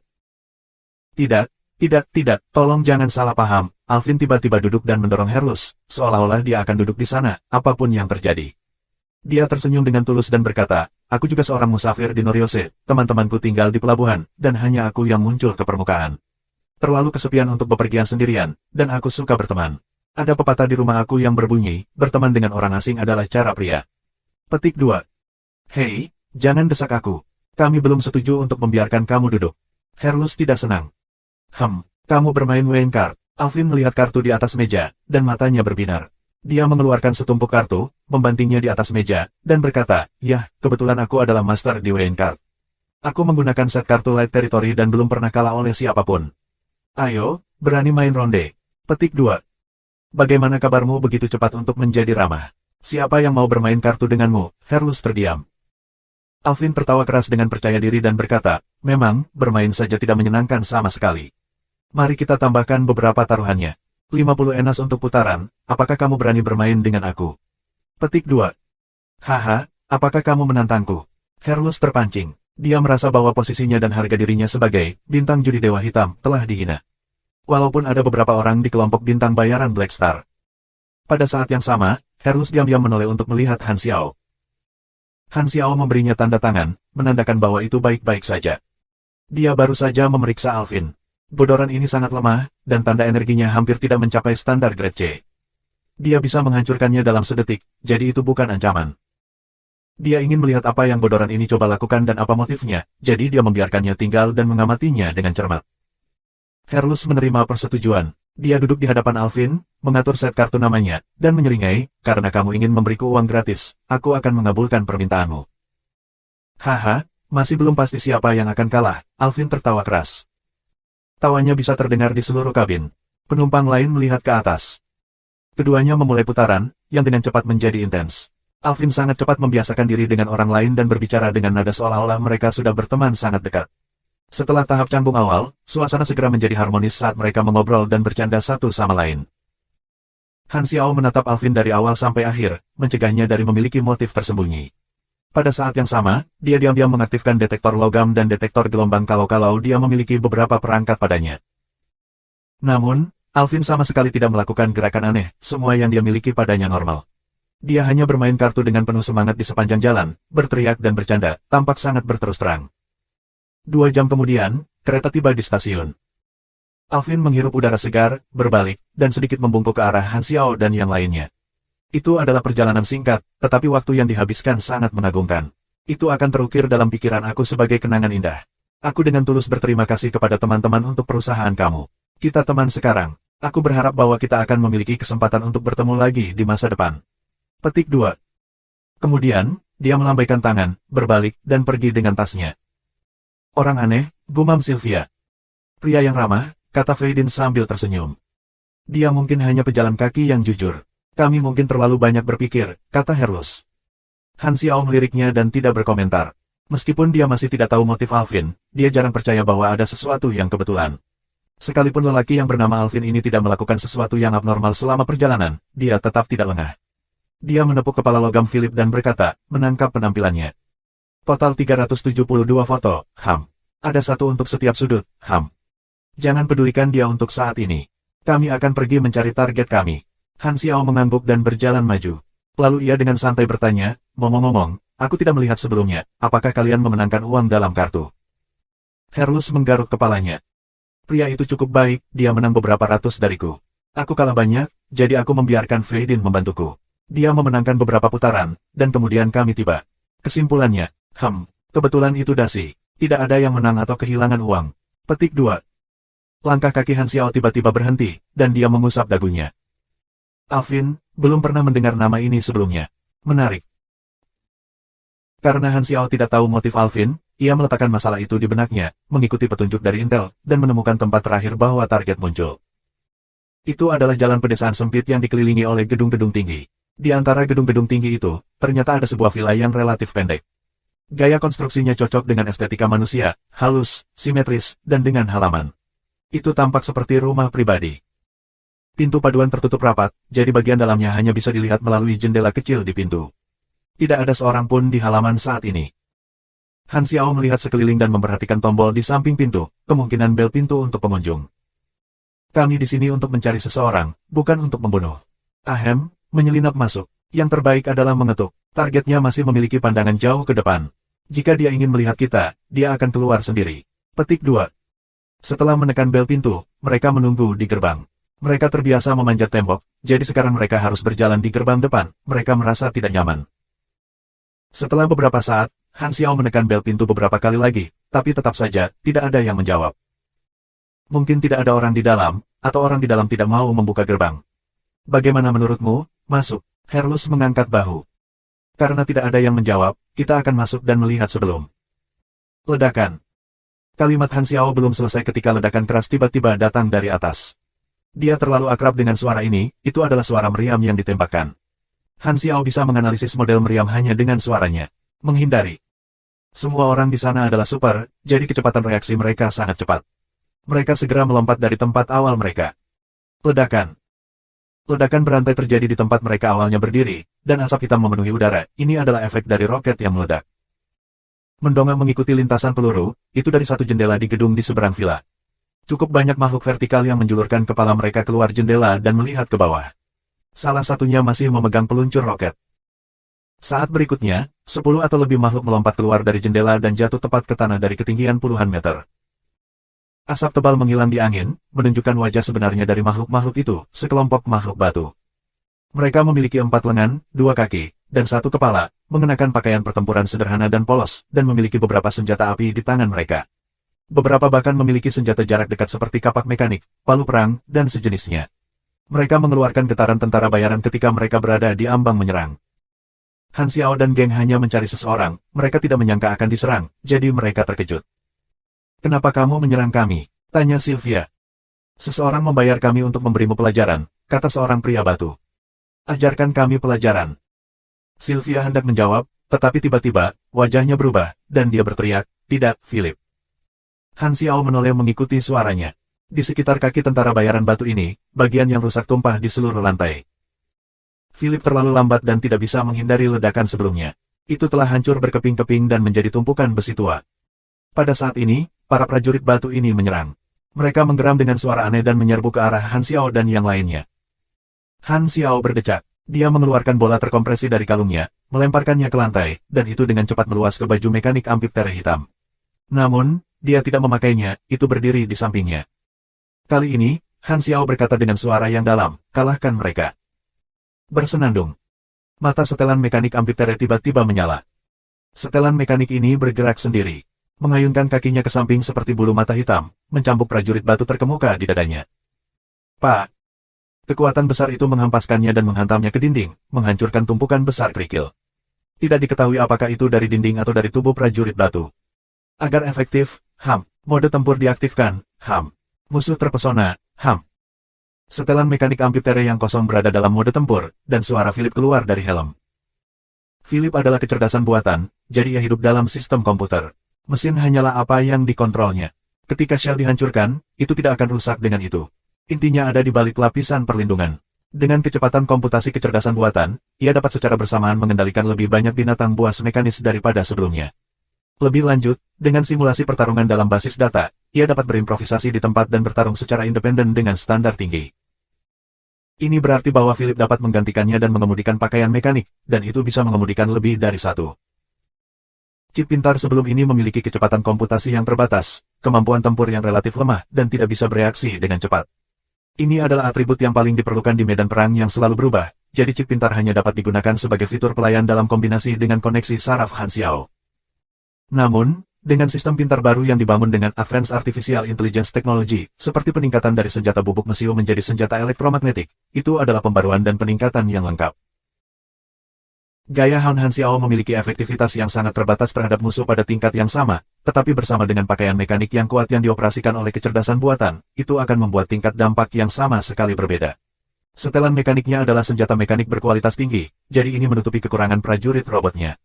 Bahkan jika itu melawan seseorang di kelas yang sama, itu masih akan bertahan lama. Semua pengetahuan kelas atas bermanfaat. Teknologi kecerdasan buatan yang memiliki kecepatan komputasi yang kuat adalah salah satu prasyarat untuk menyelesaikan gaya angkatan darat. Han Xiao berbalik ke Sylvia dan berkata, kembalilah dan salin teori Smart Chip 5 kali. Wajah Sylvia langsung turun, benar-benar sedih. Berdengung. Tenaga mekanik menyembur keluar dari ujung jari Han Xiao dan terjerat dengan pakaian mekanik Amphitheater, memberikan bonusnya. Tidak perlu baginya untuk bertarung, Philip mengendalikan baju mekanik dan berurusan dengan musuh. Itu menganalisis semua gerakan musuh dan secara akurat menghindari semua serangan mereka. Pukulannya yang keras membuat kulit batu prajurit batu itu pecah, membuat suara keras ditekan.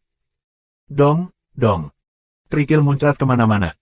Jangan memukul terlalu keras. Kami tidak dapat membunuh orang secara acak di Noryose. Petik 2. Han Xiao bersandar ke dinding dan menyaksikan pertempuran satu sisi. Matanya berkedip. Selain itu, orang-orang batu ini mungkin disewa oleh Oracle untuk menunggu kita. Sepertinya dia memang tahu bahwa seseorang sedang mencarinya. Petik 2. Mendering. Dengan satu set pukulan yang mudah dan kurang dari 2 menit, setelan mekanik Amphitheater yang dikendalikan oleh Philip mengalahkan para pejuang batu itu. Batu-batu itu berbaring di tanah dan merengek lemah. Mereka hanya kelas C, jadi pakaian mekanik yang ditingkatkan oleh Han Xiao dengan mudah menghancurkan mereka.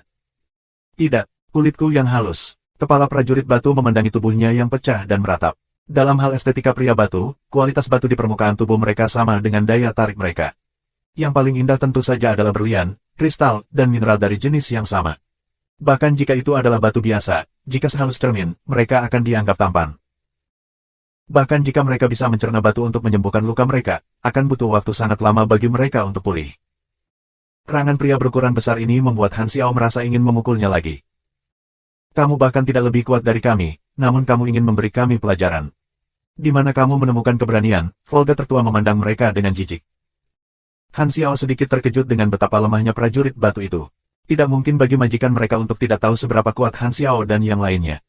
Apa dampaknya bagi dia untuk mengirim orang-orang lemah ini? Apakah itu hanya peringatan atau hadiah selamat datang? Mungkinkah dia menebak dengan salah dan atasan prajurit batu bukanlah target mereka? Hal-hal yang melibatkan Oracle selalu membuat sakit kepala. Han Xiao tidak mau memikirkannya, dia meraih prajurit batu itu dan menanyainya secara langsung. Siapa majikanmu? Karenanya, tentara bayaran tidak akan menjual identitas majikan mereka. Han Xiao sudah siap untuk menginterogasi saat itu, tetapi yang mengejutkan, para prajurit batu ini memberinya jawaban yang diharapkan. Majikan ingin kita datang ke sini hari ini untuk berurusan dengan orang yang menekan bel pintu villa itu dan mengatakan bahwa hidup kita tidak akan dalam bahaya. Jika kami dikalahkan, kami harus memberitahu kamu lokasi untuk menemukan seseorang di sana, dan akan ada seseorang di sana yang tahu keberadaannya, kata prajurit batu itu dengan gugup. Dia juga mengatakan bahwa kamu akan dengan paksa meminta identitas majikan dan menyuruhku menyampaikan kata-katanya yang tepat. Kamu menebak dengan benar, itu memang aku. Jangan kira aku tidak tahu kamu menggunakan nama aku dengan curang. Mainkan game dengan aku jika kamu ingin menemukan aku. Petik 2. Ekspresi semua orang sedikit berubah. Oracle sialan. Han Xiao mengepalkan giginya. Herlus menamparkan punggung Han Xiao dengan keras dan tertawa keras. Hahaha, kamu bertemu seorang kolega. Kolega saling membenci. Han Xiao mendengus dan menanyakan lokasinya. Prajurit batu mengatakan lokasi berikutnya sambil menggigil, di utara kota 8. Mereka harus melintasi seluruh kota untuk pergi ke sana. Han Xiao berdiri dan merenung. Niat Oracle untuk menyewa prajurit batu ini sebenarnya meninggalkan beberapa petunjuk dan membawa mereka ke lokasi berikutnya. Target itu sengaja meninggalkan jejak 16 hari yang lalu menggunakan kemampuan pandangan ke depan untuk mengintip keberadaan mereka, mengetahui bahwa mereka akan tiba di tempat ini hari ini. Karena itu, ia menyewa prajurit batu ini. Kemampuan untuk meramalkan tidak maha kuasa atau maha tahu, itu tidak dapat digunakan secara acak dan membutuhkan beberapa ikatan, itulah sebabnya target sengaja meninggalkan petunjuk untuk organisasi intel. Dia pasti bisa mematahkan ramalan dan membunuh prajurit batu ini. Masalahnya adalah apakah itu akan ada dalam perhitungan Oracle, memberitahu prajurit batu tidak akan ada bahaya untuk memprovokasi pemikiran pemberontakan Han Xiao, sementara niat sebenarnya adalah membuat Han Xiao membunuh prajurit batu ini, yang akan menarik pasukan keamanan. Mungkinkah ada kemungkinan bahwa Counter berpendapat bahwa Han Xiao saat ini telah dilihat oleh Oracle? Mungkinkah dia menggunakan kepribadian Han Xiao sebagai dasar untuk memberitahu orang-orang batu ini bahwa mereka pasti aman? Inilah tepatnya mengapa aku membenci Oracles. Han Xiao merasakan sakit kepala. Meskipun mengetahui kekuatan guru Kaisar Naga, perasaan menahan diri dan mengikuti rencana lawan dengan enggan membuat Han Xiao sangat kesal. Oracle pandai menggunakan kekuatan mereka untuk merencanakan. Bagi Oracle yang cukup kuat, kecerdasan tidak ada artinya. Ketika seseorang yang berurusan dengan Oracle berpikir bahwa mereka cerdas, yang tidak mereka ketahui adalah bahwa Oracle telah menggunakan kecerdasan mereka sejak awal. Orang tidak pernah tahu apa yang benar-benar diinginkan Oracle. Untungnya, Han Xiao memiliki keuntungan. Dia tahu kekuatan dan kemampuan target dengan sangat jelas, sehingga dia bisa menilai pola pikirnya dari perspektif Oracle. Itu tidak akan menjamin bahwa dia akan lolos dari perhitungan target, tetapi setidaknya akan memastikan dia tidak akan diperdaya tanpa diketahui. Selain itu, dari apa yang dia ketahui tentang target, meskipun target memiliki karakter yang buruk, dia jarang bermaksud jahat. Ini adalah berita bagus. Lagi pula, meskipun Oracle tidak kuat secara fisik, menjadi musuh mereka akan menjadi sesuatu yang sangat merepotkan. Apa berikutnya? Haruskah kita pergi kemana? Dia berkata. Herlus bertanya. Mari kita lihat game apa yang dia mainkan. Han Xiao menjentikkan jarinya, menciptakan percikan angkatan mekanik. Amphitheater dengan cepat berubah menjadi bola terkompresi dan menempelkan dirinya ke kalungnya. Pada saat yang sama, pasukan mekanis menyebar seperti arus listrik, menghubungkan bagian-bagian robot yang rusak satu sama lain. Tiba-tiba, bagian-bagian ini melayang dan berkumpul, lalu dengan cepat berkumpul. Beberapa bagian terdistorsi pulih ke bentuk aslinya di bawah angkatan mekanik. Dalam sekejap mata, tumpukan bagian limbah kembali menjadi tubuh robot bundar. Konstruksi mesin dasar dan modifikasi limbah. Robot bulat mungil itu mulai bergerak lagi. Philip melambaikan tangan mekanisnya, meluncur di samping kaki Han Xiao, dan melaporkan, pemeriksaan diri, HAM. Kinerja menurun 25%, HAM. Penyimpanan data yang didukung, HAM. Mata Sylvia berbinar sangat terang sehingga bintang-bintang hampir melompat keluar. Guru, aku ingin belajar ini.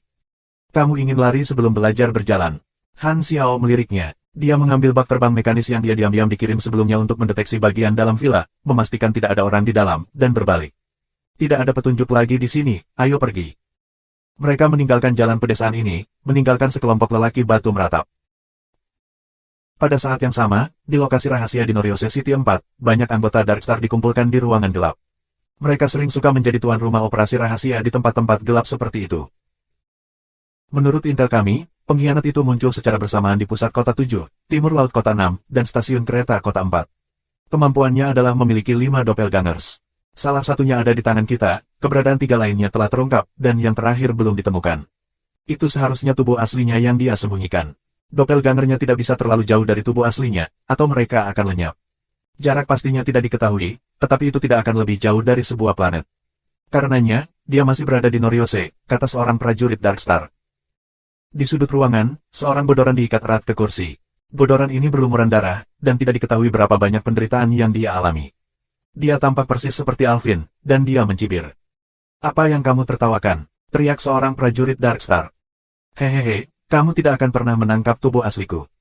Alvin memang pengkhianat yang dilacak oleh Darkstar. Kemampuan Espernya adalah menciptakan doppelgangers, dan yang telah ditangkap oleh Darkstar adalah salah satu doppelgangers. Jika Han Xiao ada di sana, dia kemungkinan besar akan diingatkan tentang Black Spider, yang dipenjara di Bell of Death Island di planet Aquamarine. Keduanya memiliki kemampuan Esper tipe doppelganger, tetapi efek spesifiknya berbeda. Doppelganger Black Spider adalah boneka, dia hanya bisa memanipulasi mereka untuk melakukan tugas-tugas sederhana, dan kesadarannya hanya bisa ada dalam satu boneka pada satu waktu tetapi bisa ditransfer. Selama satu doppelganger hidup, dia tidak akan mati.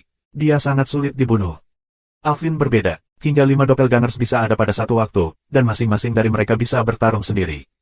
Kesadarannya dibagi menjadi 5, orang-orang asing ini adalah dia, dan salah satunya adalah tubuh aslinya. Ketika mereka berbagi indera, jika doppelganger itu terluka atau mati, rasa sakit akan diumpankan kembali ke kesadaran di tubuh aslinya, dan pikirannya akan rusak.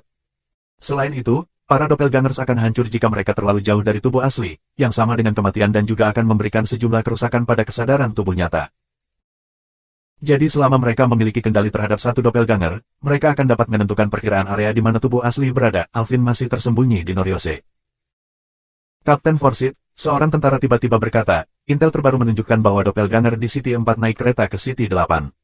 Letnan Sherman tidak mengikuti rencana dan menyerang. Oke, jawab Forsyth dengan acuh tak acuh. Dia adalah godoran hibrid, Grade B Super of Darkstar. Dia juga kapten tim ini. Di luar. Forsyth memandangi intel untuk sementara waktu, lalu berjalan keluar dari ruangan. Di luar ada koridor panjang. Dia berbelok di dua sudut, berjalan ke ruangan kosong, dan menekan tombol tersamar di dinding. Dinding itu diam-diam terbuka, dan di belakang pintu ada ruang rahasia. Dia masuk ke dalam, dan hanya ada 2 orang di sana, Anur dan Ember. Untuk mengejar pengkhianat ini, Darkstar tidak hanya mengirim sejumlah besar tentara elit yang terdiri dari 7 supers kelas B, mereka bahkan mengirim Anur dan Ember yang merupakan 2 Calamity Grades. Ini adalah operasi besar. Darkstar membenci pengkhianat ini. Alvin telah membocorkan sebagian informasi Darkstar kepada Godora, yang mengarah ke satu anggota Grade A, Vivira, jatuh ke dalam perangkap selama misi, ditangkap oleh Godora, dan dipenjara di penjara pelangi. Apalagi, Alvin punya lebih banyak informasi di tangannya. Jika itu terungkap, Godora akan tahu lebih banyak tentang mereka.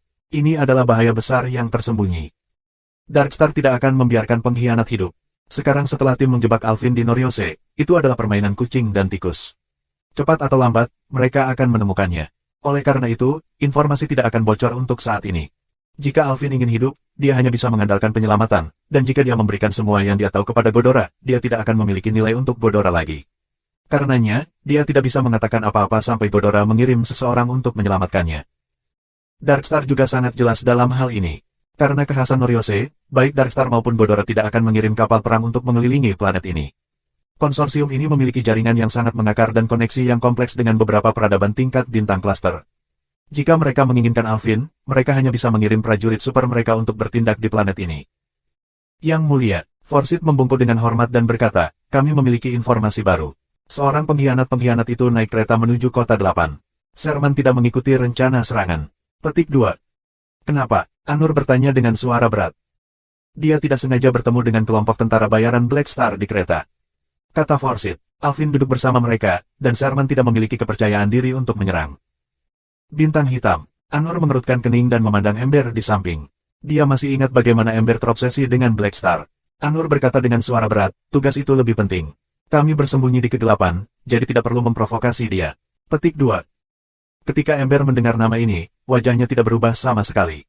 Baginya, nama ini sepertinya menjadi tidak berarti. Emosinya tidak berfluktuasi sama sekali, dan nadanya tetap acuh tak acuh. Yakinlah, dia bukan apa-apa bagiku sekarang. Pengkhianat adalah tujuan kami, selama Black Star tidak mengganggu urusan kita, dia bisa hidup. Petik 2. Itu benar, rasa puas muncul di mata Anur dan menghilang dalam hitungan detik. Keputusan Sherman sangat benar, kata Anur. Di belakang bintang hitam adalah Kaisar Naga, jadi tidak perlu menyebabkan lebih banyak masalah. Alvin beruntung tidak sengaja bertemu dengan gerombolan tentara bayaran ini, tetapi keberuntungannya tidak akan terus berjalan. Suruh Sherman terus melacaknya. Melihat pada saat itu, bala bantuan Godora akan segera tiba. Doppelgangers Alvin berbagi akal sehatnya, sehingga semua doppelgangersnya tahu bahwa kamu melacaknya. Katakan pada mereka yang bertindak di luar untuk berhati-hati, jangan jatuh ke dalam perangkapnya. Petik 2. Han Xiao dan geng membawa pesawat angkut ketinggian rendah ke utara kota 8, jalan komersial populer yang ditunjuk oleh petunjuk tentara bayaran batu itu. Itu penuh sesak, berisik, dan lebar. Di tengah-tengahnya ada sebuah lapangan air mancur, dikelilingi oleh toko-toko dari segala jenis. Mengikuti alamat itu, mereka datang ke pintu sebuah toko. Bangunan ini dicat dengan warna-warni, dan lentera sihir yang semarak dipasang di kedua sisi pintu yang terbuka. Herlus menatap nama toko itu, dan wajahnya berkedut. Toko buku Universal Love. Nama seperti apa ini? Masuk dan lihat. Tata letak toko di dalamnya sangat sederhana. Lantainya terbuat dari kayu halus berwarna coklat, dan ada deretan rak kayu berlapis buku. Buku-buku ini memancarkan getaran sihir yang kaya, buku-buku itu sepertinya adalah buku sulap bermutu tinggi. Toko itu penuh dengan aroma buku. Di tempat seperti Noriose, mages hampir satu-satunya yang masih menggunakan buku. Ini jelas toko buku untuk penyihir. Menurut petunjuk, ada seseorang di sana yang tahu keberadaan target. Han Xiao melihat sekeliling, tetapi karena ada begitu banyak rak buku, dia tidak bisa melihat apakah ada orang di dalam. Dia menepuk pundak Herlus, menyuruhnya memanggil seseorang. Herlus hendak membuka mulutnya ketika dia tiba-tiba menyadari ada masalah. Tunggu sebentar, mengapa kamu tidak melakukan hal kecil ini sendiri? Kamu memiliki fisik yang bagus dan suara yang nyaring, kata Han Xiao tanpa ekspresi di wajahnya. Ini terutama karena aku malas. Petik 2. Herlus menatapnya sebelum mengeluarkan teriakan nyaring. Apakah ada satu masuk? Swoosh. Sebuah suara datang dari dalam rak buku. Orang di dalamnya terkejut dan secara tidak sengaja menabrak rak, menyebabkan tumpukan buku terjatuh. Pada suatu saat, aku datang. Seorang manusia laki-laki dalam jubah mage berjalan pincang sambil masih mendesis karena rasa sakit di kakinya yang disebabkan oleh buku-buku yang jatuh. Ketika dia melihat Han Xiao dan yang lainnya, dia tersenyum hangat. Aku adalah pemilik toko buku ini. Apakah kamu suka orang lajang atau banyak? Cantik atau kasar? Ras apa yang kamu suka? Oh, kamu semua adalah spesies humanoid. Aku memiliki makhluk humanoid dari semua warna kulit di sini. Petik 2. Mereka bingung, dan Sylvia bertanya, apa yang kamu bicarakan? Pemilik toko mage berkedip, lalu memberi pandangan pengertian dan berkata, begitu, kami juga punya bibrida. Baik itu serangga, binatang buas, mesin, atau apapun yang dapat kamu pikirkan, aku memilikinya di sini. Aku yakin itu akan sesuai dengan selera kamu. Petik 2. Semakin Han Xiao mendengarnya berbicara, semakin dia merasa ada sesuatu yang salah. Apakah kamu tidak menjual buku? Pada saat ini, Arosia membuka buku di rak, dan yang lainnya melihat ke atas. Buku ajaib itu dipenuhi dengan ilustrasi, dan gambar-gambar bergerak seolah-olah mereka hidup. Ini adalah jenis sihir yang sering digunakan untuk membuat video. Seperti film dalam sebuah buku, setiap gambar adalah sebuah fragmen. Itu terlihat sangat mewah, tetapi kontennya adalah... Wajah Sylvia tiba-tiba memerah, dan dia buru-buru berbalik, tetapi dia tidak bisa tidak mengintip buku itu. Ini, Herlus bingung. Pandangan dunianya terpengaruh. Arosia merasa geli. Jadi, ini adalah proses reproduksi kehidupan material. Informasi yang tidak diketahui ditemukan, Pengambilan data yang sedang berlangsung, mata mekanik Philip berkedip-kedip dengan liar, menangkap setiap bingkai gambar. Tiga bersaudara Volga mengeluarkan tumpukan besar buku dari rak buku dengan sangat cepat, meletakkannya di atas meja, dan bertanya, berapa banyak? Aku akan mengambil semuanya. Petik 2. Hentikan. Han Xiao menutup buku itu di tangan Arosia dan membuangnya. Dia menatap pemilik mage dan berkata dengan suara yang dalam, aku mencari seorang pria dengan kemampuan melihat ke depan. Dia seharusnya meninggalkan pesan untukmu. Petik 2. Senyum pemilik toko mage tiba-tiba berubah kaku. Dia menjadi kecewa dan bergumam, tidak di sini untuk membeli buku lagi. Aku sudah membuat dekorasi jadi formal, bagaimana masih ada tamu? Apakah benar-benar perlu untuk menjadi takut membiarkan orang lain tahu tentang hal semacam ini? Petik 2. Mage itu melirik Han Xiao dan yang lainnya, menyesuaikan pakaiannya, dan berdiri tegak. Temperamennya tiba-tiba berubah. Sekarang dia terlihat seperti bagaimana seorang mage seharusnya. Dia berkata, biarkan aku memperkenalkan diri. Kamu bisa memanggil aku Yisuan, aku seorang mage teleportasi. Toko buku ini hanyalah pekerjaan sampingan, bisnis utama aku adalah mengoperasikan layanan portal. Petik 2. Di beberapa planet yang berfokus pada sihir atau planet-planet peradaban maju, selalu ada penyihir yang menjalankan bisnis teleportasi. Mereka mengirim pelanggan ke lokasi lain di planet yang sama, menghemat waktu mereka. Semakin jauh jarak yang diangkut, semakin tinggi konsumsi dan kesulitannya. Karenanya, sebagian besar darinya adalah teleportasi planet yang sama, jarang ke planet lain. Jika koordinat tidak diatur dengan benar, pelanggan akan terlempar keluar angkasa. Hanya mage yang cukup kuat yang berani melakukan teleportasi jarak jauh. Saat itu ketika Ames menghancurkan induk Dark Star, dia telah menggunakan sihir teleportasi dan tiba langsung dari beberapa star systems menjauh. Castor itu adalah individu Beyond Great A lain yang dia perjuangkan untuk menghabiskan waktu. Orang itu telah secara akurat menemukan pulau naga terapung dari beberapa star systems tanpa penyimpangan. Kekuatan sihir mereka luar biasa. Kamu adalah seorang mage teleportasi. Han Xiao bertanya. Jadi, apakah target yang ingin kutemukan dikirim ke tempat lain di Noryose olehmu? Yisuan mengangkat bahu dan berkata, dia membayar biayanya, jadi aku meneleportasinya. Itu adalah transaksi normal. Petik 2. Kemana dia pergi? Aku tidak akan memberikan privasi klien. Yisuan terkekeh. Ngomong-ngomong, dia juga meninggalkan aku pesan untuk disampaikan kepada siapapun yang ingin menemukannya. Apa yang dia katakan? Han Xiao mengerutkan kening. Dia berkata, dia ingin bermain game denganmu. Selama kamu mencuri Heart of Crystal Fire, dia akan menemuimu. Petik 2. Heart of Crystal Fire. Han Xiao menendang Philip dengan ringan dan berkata, cari itu. Mencari, bersenandung. Menemukan, bersenandung, mata mekanis Philip tiba-tiba memancarkan cahaya di udara untuk membentuk layar proyeksi tembus cahaya. Di atasnya ada informasi tentang Heart of Crystal Fire. Garis bawah garis bawah garis bawah. Heart of Crystal Fire, cincin yang dibuat oleh kristal langka yang lahir di lava, sebuah kemewahan yang sangat indah. Legenda mengatakan bahwa itu kebal terhadap suhu tinggi dan terbakar. Itu pernah dijual dengan harga tinggi 7.930.000 enas kepada pemimpin kelompok keuangan Noryose, Rockfest, untuk istrinya. Ketika Rockfest dan istrinya muncul di depan umum, istrinya selalu memakai cincin ini. Garis bawah garis bawah. Save, 7.930.000. Herlus meludahkan darah. Menghabiskan begitu banyak uang untuk membeli cincin jelek hanya untuk menyenangkan seorang wanita. Ini bisa membeli banyak kapal perang. Pandangan dunianya sekali lagi terguncang. Ekspresi Han Xiao juga berubah. Dia ingin aku mencuri perhiasan istri-istri pemimpin kelompok keuangan super, ya. Apakah dia mencoba menggunakan kita, atau dia mencoba membodohi kita? Mencuri beberapa perhiasan berharga dari istri pemimpin kelompok keuangan yang mengendalikan Noryose di Noryose. Guru Kaisar Naga jelas ingin mengejekku. Jangan tanya aku hanya mengambil uang dan meneruskan pesan. Yisuan mengangkat bahu. Istri Rockfest ada di Noryose, tapi jangan harap aku mengirimmu langsung ke sana, aku tidak ingin menjadi kaki tangan kamu. Petik 2. Menyipitkan mata, Han Xiao berkata dengan suara rendah, aku tidak tertarik untuk menyelesaikan permintaan konyol ini. Kemana kamu mengirimnya? Petik 2. Bukankah aku sudah memberitahumu? Yisuan berkata dengan tidak sabar.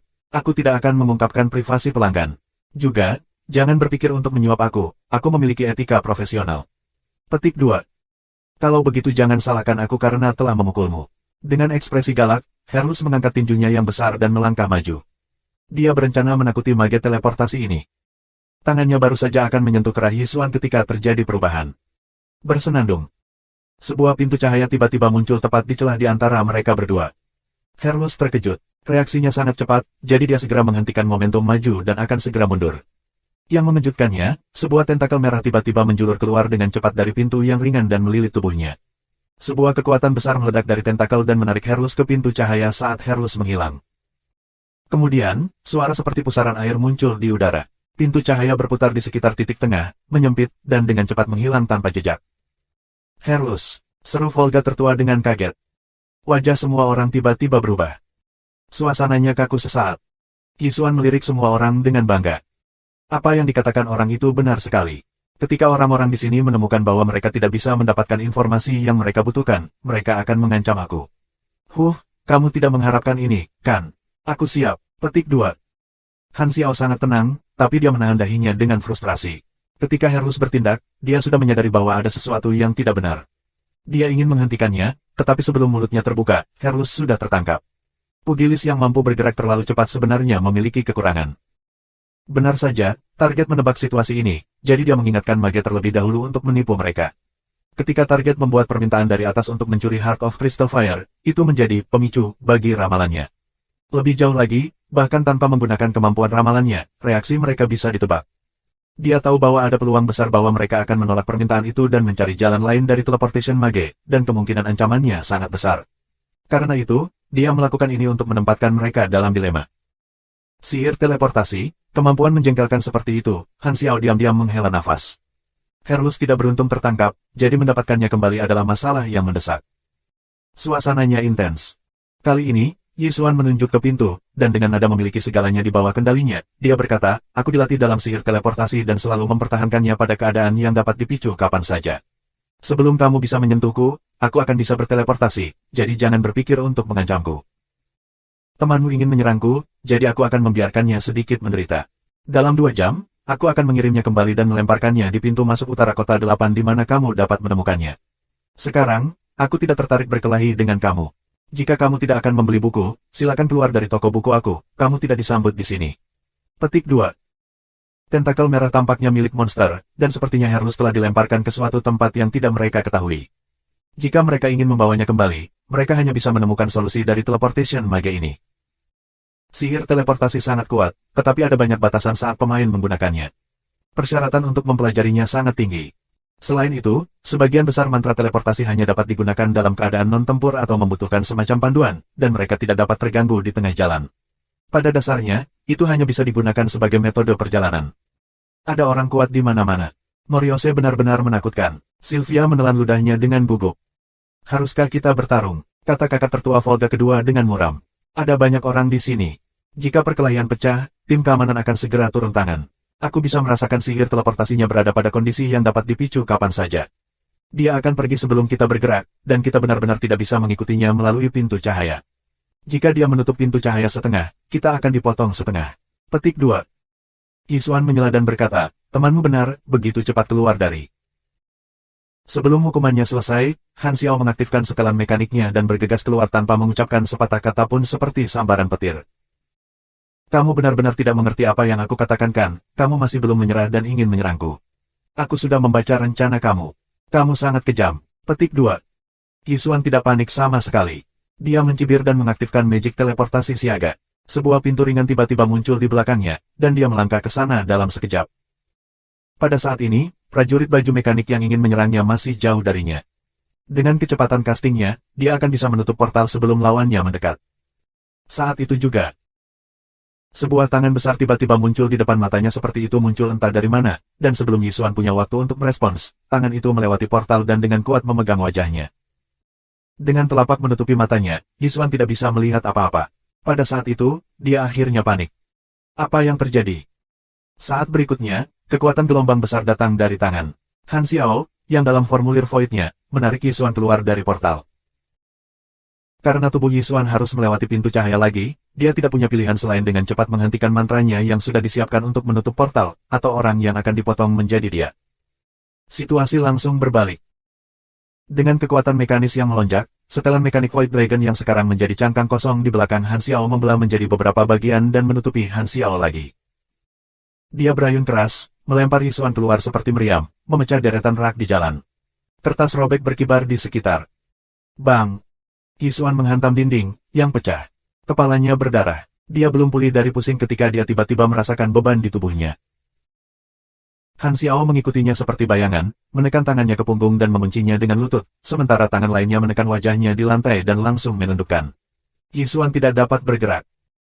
Sebuah energi yang berhenti jantung berkumpul di lengan baju mekanik seolah-olah itu akan meletus kapan saja. Kemudian, Yisuan mendengar olok-olok Han Xiao. Apa yang baru saja kamu katakan? Katakan lagi. Darah mengalir dari dahi Yisuan, membasahi rambutnya. Matanya terbuka lebar dan dipenuhi dengan kengerian yang intens, dan wajahnya tertutup dengan rasa tak percaya.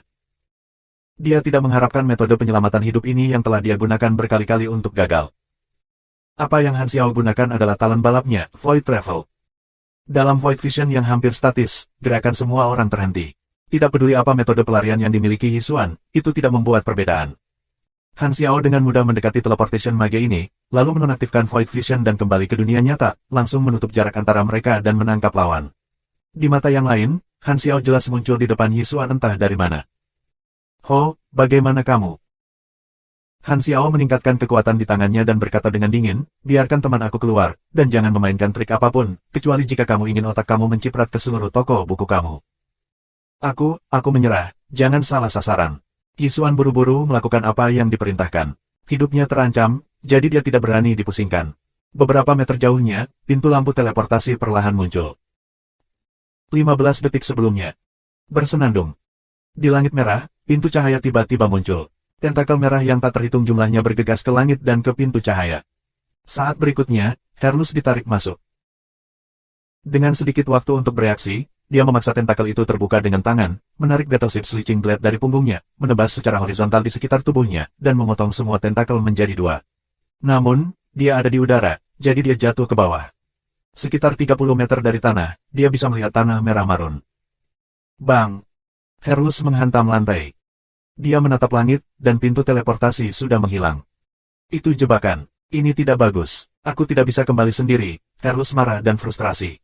Tempat apa ini? Apa tentakel barusan? Petik 2. Dia melihat sekeliling. Di dataran merah, tidak ada makhluk, hanya lubang hitam di tanah. Wajah Herlus tiba-tiba berubah, dan dia langsung melompat. Bum bum bum. Saat berikutnya, sejumlah besar tentakel pecah dari tanah dari tempat dia baru saja berdiri. Ada ratusan dari mereka, dan mereka semua langsung mendatanginya. Tentakel ini tampaknya milik makhluk yang tersembunyi di tanah. Seberapa besar ukuran monster ini, Herlus berkeringat di dahinya. Dia baru saja akan menyerang lagi ketika aliran cahaya merah tiba-tiba muncul di tepi garis pandangnya. Swoosh! Aliran cahaya merah ini melesat melewati semua tentakel dalam sekejap. Ratusan tentakel berhenti secara bersamaan. Pada posisi di mana lampu merah melewati, luka halus muncul di semua tentakel, dan mereka semua dipotong menjadi 2. Separuh yang terpotong jatuh ke tanah, dan tentakelnya ditarik kembali ke bawah tanah. Lampu merah membuat lingkaran dan berhenti di depan Herlus, menunjukkan identitas aslinya. Ini kamu. Herlus terkejut.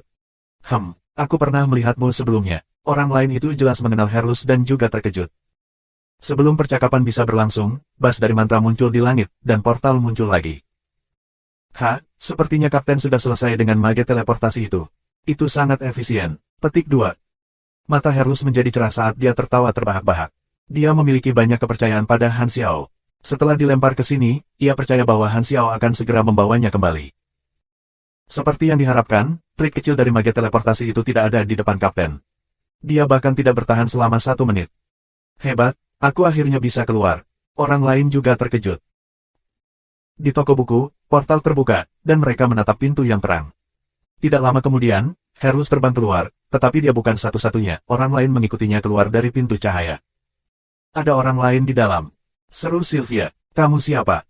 Han Xiao melihat ke atas dan tertegun. Wilsander. Orang ini mengejutkan Kapten Guard Naga Pulau Terapung, Wilsander. Hei, ini sudah lama sekali. Wilsander tampak berani dan bejat seperti biasanya. Kenapa kamu di sini? Han Xiao berkata dengan terkejut. Dan keluar dari portal. Wilsander kering batuk dan menunjuk ke arah Herlus. Aku menghalangi caranya. Mulut Han Xiao bergerak-gerak ketika dia tahu apa yang terjadi. Ternyata, selain dirinya, Ames juga mengirim Wilsander untuk mencari gurunya. Kemudian Wilsander juga dimainkan oleh guru Kaisar Naga. Dia menemukan Yisuan dan menemui masalah yang sama dengan mereka. Sebagai bajak laut galaksi besar sekali, pola pikir Wilsander adalah melakukan sesuatu dengan kekerasan. Karenanya, dia dilempar ke tempat lain oleh penyihir teleportasi ini. Han Xiao tidak berharap bertemu Wilsander di sini. Kapan kamu sampai di sini? Beberapa hari yang lalu, tidak lebih awal darimu. Wilsander menatap Yisuan, yang ditekan di tanah oleh Han Xiao, dan wajahnya tiba-tiba menjadi sangat marah. Dia bergegas, sepasang sayap di belakangnya tiba-tiba membentang, bersinar dengan cahaya merah terang di tepinya. Dengan niat membunuh yang meluap-luap, dia berteriak, kamu berani menipuku. Aku akan membunuhmu. Sayap menebas dengan cepat, dan Han Xiao buru-buru meraih untuk memegang sayap iblis Wilsander dengan kuat. Jangan bertindak dalam panasnya saat ini. Moriose tidak mengizinkan pembunuhan acak. Ditambah lagi, kita harus menggali petunjuk tentang guru Kaisar Naga dari mulutnya. Petik 2. Baik, Wilsander merasa bahwa logika Han Xiao adalah suara, jadi dia mengembalikan sayapnya. Tiba-tiba, dia menyadari bahwa ada sesuatu yang salah. Wajahnya tiba-tiba berubah, dan dia berbalik dan menatap Han Xiao dengan ketidakpastian. Dengan kekuatan grade B plus-nya, bagaimana mungkin Han Xiao menahan serangannya dengan santai dan mudah? Ketika dia pertama kali bertemu Black Star, dia jauh dari itu kuat. Tidak peduli tentang Wilsander, yang diam-diam sedang terkejut, Han Xiao menanyai Yisuan. Katakan padaku, kemana kamu mengirim targetku? Aku tidak tahu, kata Yisuan dengan suara bergetar. Kamu benar-benar berani. Tampaknya kamu benar-benar tidak takut mati. Herlus mengepalkan tinjunya, suara tulang retak berasal dari tinjunya, dan ekspresi bersemangat bisa terlihat di wajahnya. Aku belum menyelesaikan masalah di antara kita. Tidak, kamu salah paham, ratap Yisuan. Aku benar-benar tidak tahu. Dia meminta aku untuk menggunakan portal acak, dan rentang koordinat adalah permukaan Moriose. Karena posisinya acak, aku tidak tahu kemana dia pergi. Petik 2. Han Xiao mengerutkan kening, berbalik, dan berkata, Feidin, bantu aku. Feidin mengangguk. Dia berjalan maju dan meletakkan jarinya di dahi Yisuan. Kekuatan psikisnya menembus ke otak Yisuan, dan dia mengatakan kepada teleportation mage untuk mengulangi apa yang baru saja dia katakan. Kemudian Feidin menutup matanya, hanya membukanya setelah beberapa saat. Dia menggelengkan kepalanya, berkata, dia tidak berbohong, ini benar. Dia sejujurnya tidak tahu keberadaan target. Petik 2. Mereka saling memandang dan sedikit dipukuli. Mereka mengira bahwa mereka akhirnya berada di atas angin, tetapi petunjuk berakhir lagi. Sylvia menggigit bibirnya dan berkata dengan marah, "Aku mengerti, ini memang niatnya. Bahkan jika kita berhasil memaksa keberadaannya, kita tetap tidak membuahkan hasil. Dia sengaja menggunakan portal acak untuk membiarkan kita melihat harapan sebelum mengecewakan kita. Orang ini sangat menyebalkan." Petik 2. Wilsander mengayunkan ekornya, kesal. Apakah mengikuti permintaannya untuk mencuri Heart of Crystal Fire adalah satu-satunya hal yang bisa kita lakukan? Ini adalah satu-satunya petunjuk. Petik 2. Han Xiao mengerutkan keningnya. Tiba-tiba, sebuah ide melintas melewati matanya. Dia dengan cepat menahan senyumnya dan berkata dengan nada serius, "Aku tidak akan repot dengan permintaannya. Karena ini masalahnya, kami tidak akan menemukannya lagi. Bagaimanapun, apa yang kami lakukan sudah cukup." Petik 2. Apakah kita akan menyerah? Herlus mengepalkan giginya, dia tidak puas dengan hasilnya. Dia benar-benar ingin menangkap Oracle ini dan mengalahkannya. Tidak perlu bagi kita untuk mengikuti apa yang diinginkan target kita lakukan. Ames akan segera tiba. Selama kami memberitahu dia petunjuk ini, pekerjaan kami dianggap selesai. Petik 2. Han Xiao berdiri dan bertepuk tangan. Dia mengambil agen penyembuhan, melemparkannya ke Yisuan, dan berjalan pergi. Kamu hanya akan menyerah seperti ini." Yisuan berdiri, terkejut. Dia berpikir bahwa dia pasti akan dipukuli. "Tepat, mengapa tidak memberinya pelajaran?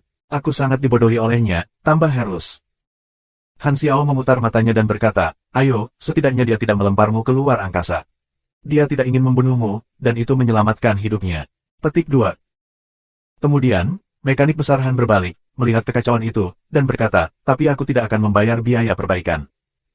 Aku tidak menginginkanmu." Yisuan tersenyum pahit. Dia tidak berencana untuk memprovokasi Han Xiao lagi.